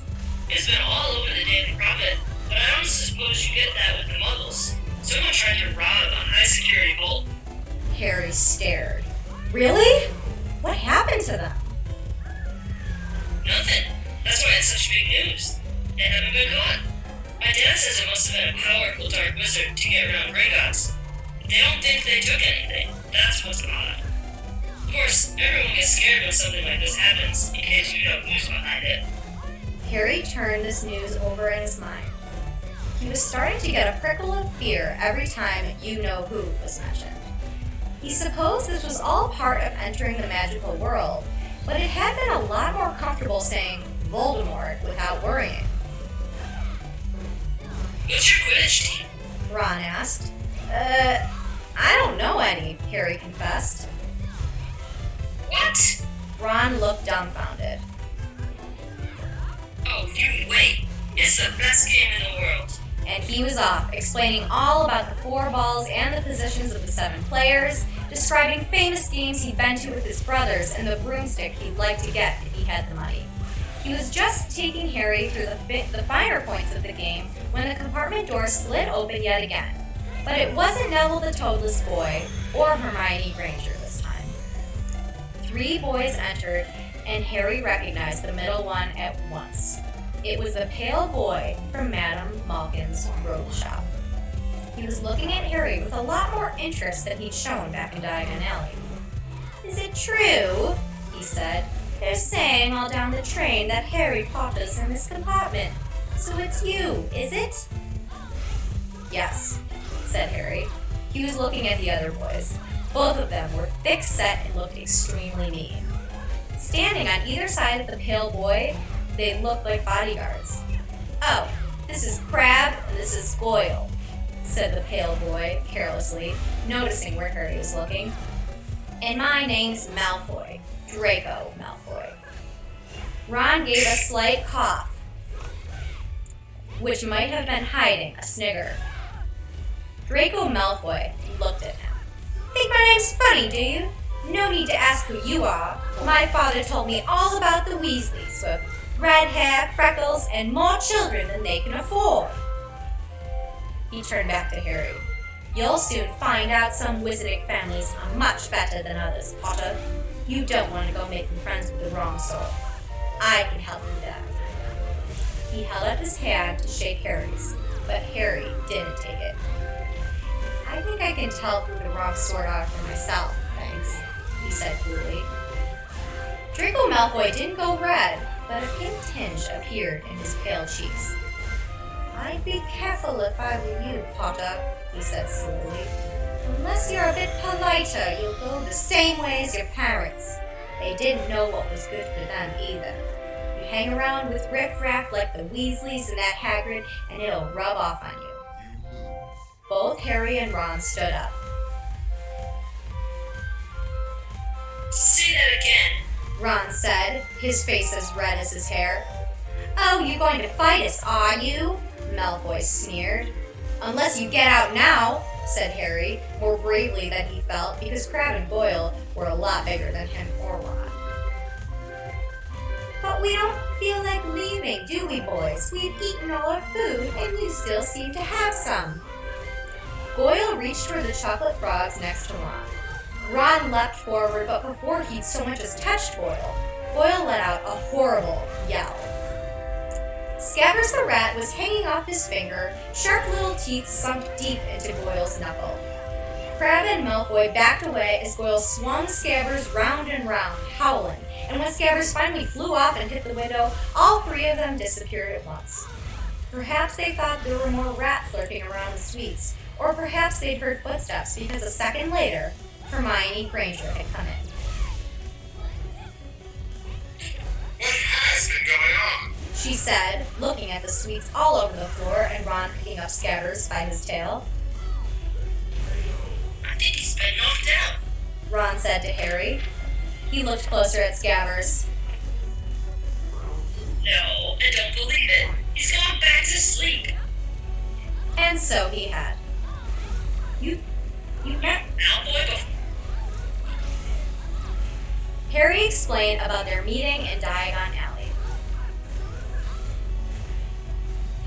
I've heard of his family. Said Ron, darkly. They were some of the first to come back to our side after you-know-who disappeared. Said they'd been bewitched.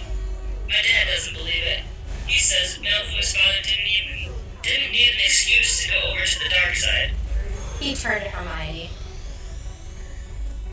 Can we help you with something?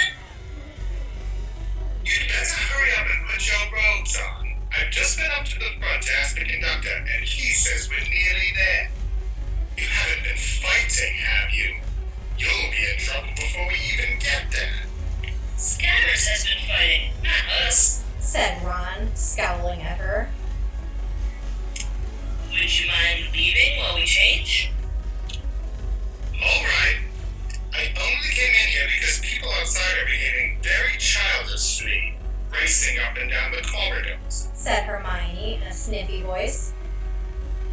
And you've got dirt on your nose, by the way. Did you know? Ron glared at her as she left. Harry peered out of the window. It was getting dark. He could see mountains and forests under a deep purple sky. The train did seem to be slowing down. He and Ron took off their jackets and pulled on their long black robes. Ron's were a bit short for him. You could see his sneakers underneath them. A voice echoed through the train. We will be reaching Hogwarts in 5 minutes' time. Please leave your luggage on the train. It will be taken to the school separately. Harry's stomach lurched with nerves, and Ron, he saw, looked pale under his freckles. They crammed their pockets with the last of the sweets and joined the crowd thronging in the corridor. The train slowed right down and finally stopped. People pushed their way toward the door and out onto a tiny, dark platform. Harry shivered in the cold night air. Then, a lamp came bobbing over their heads, the heads of the students, and Harry heard a familiar voice. First year's over here. All right there, Harry. Hagrid's big, hairy face beamed over the sea of heads. Come on, follow me. Any more first years? Mind your step now. First years, follow me. Slipping and stumbling, they followed Hagrid down what seemed to be a steep, narrow path. It was so dark on either side of them that Harry thought there must be thick trees there. Nobody spoke much. Neville, the boy who kept losing his toad, sniffed once or twice. You'll get your first sight of Hogwarts in a sec. Hagrid called over his shoulder. Just round this bend over here. There was a loud ooh. The narrow path had opened suddenly onto the edge of a great black lake. Perched atop a high mountain on either side, its windows sparkling in the starry sky, was a vast castle with many turrets and towers. No more than 4 more to a boat. Hagrid called, pointing to a fleet of little boats sitting in the water by the shore. Harry and Ron were followed into their boat by Neville and Hermione. Everyone in. Shouted Hagrid, who had a boat to himself. Right then, forward! And the fleet of little boats moved off all at once, gliding across the lake, which was as smooth as glass. Everyone was silent, staring up at the great castle overhead. It towered over them as they sailed nearer and nearer to the cliff on which it stood. Heads down!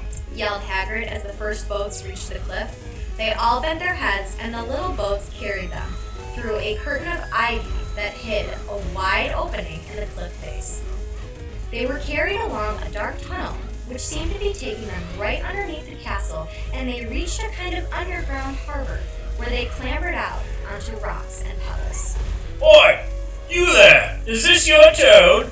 Said Hagrid, who was checking the boats as people climbed out of them. Trevor! Cried Neville blissfully, holding out his hands.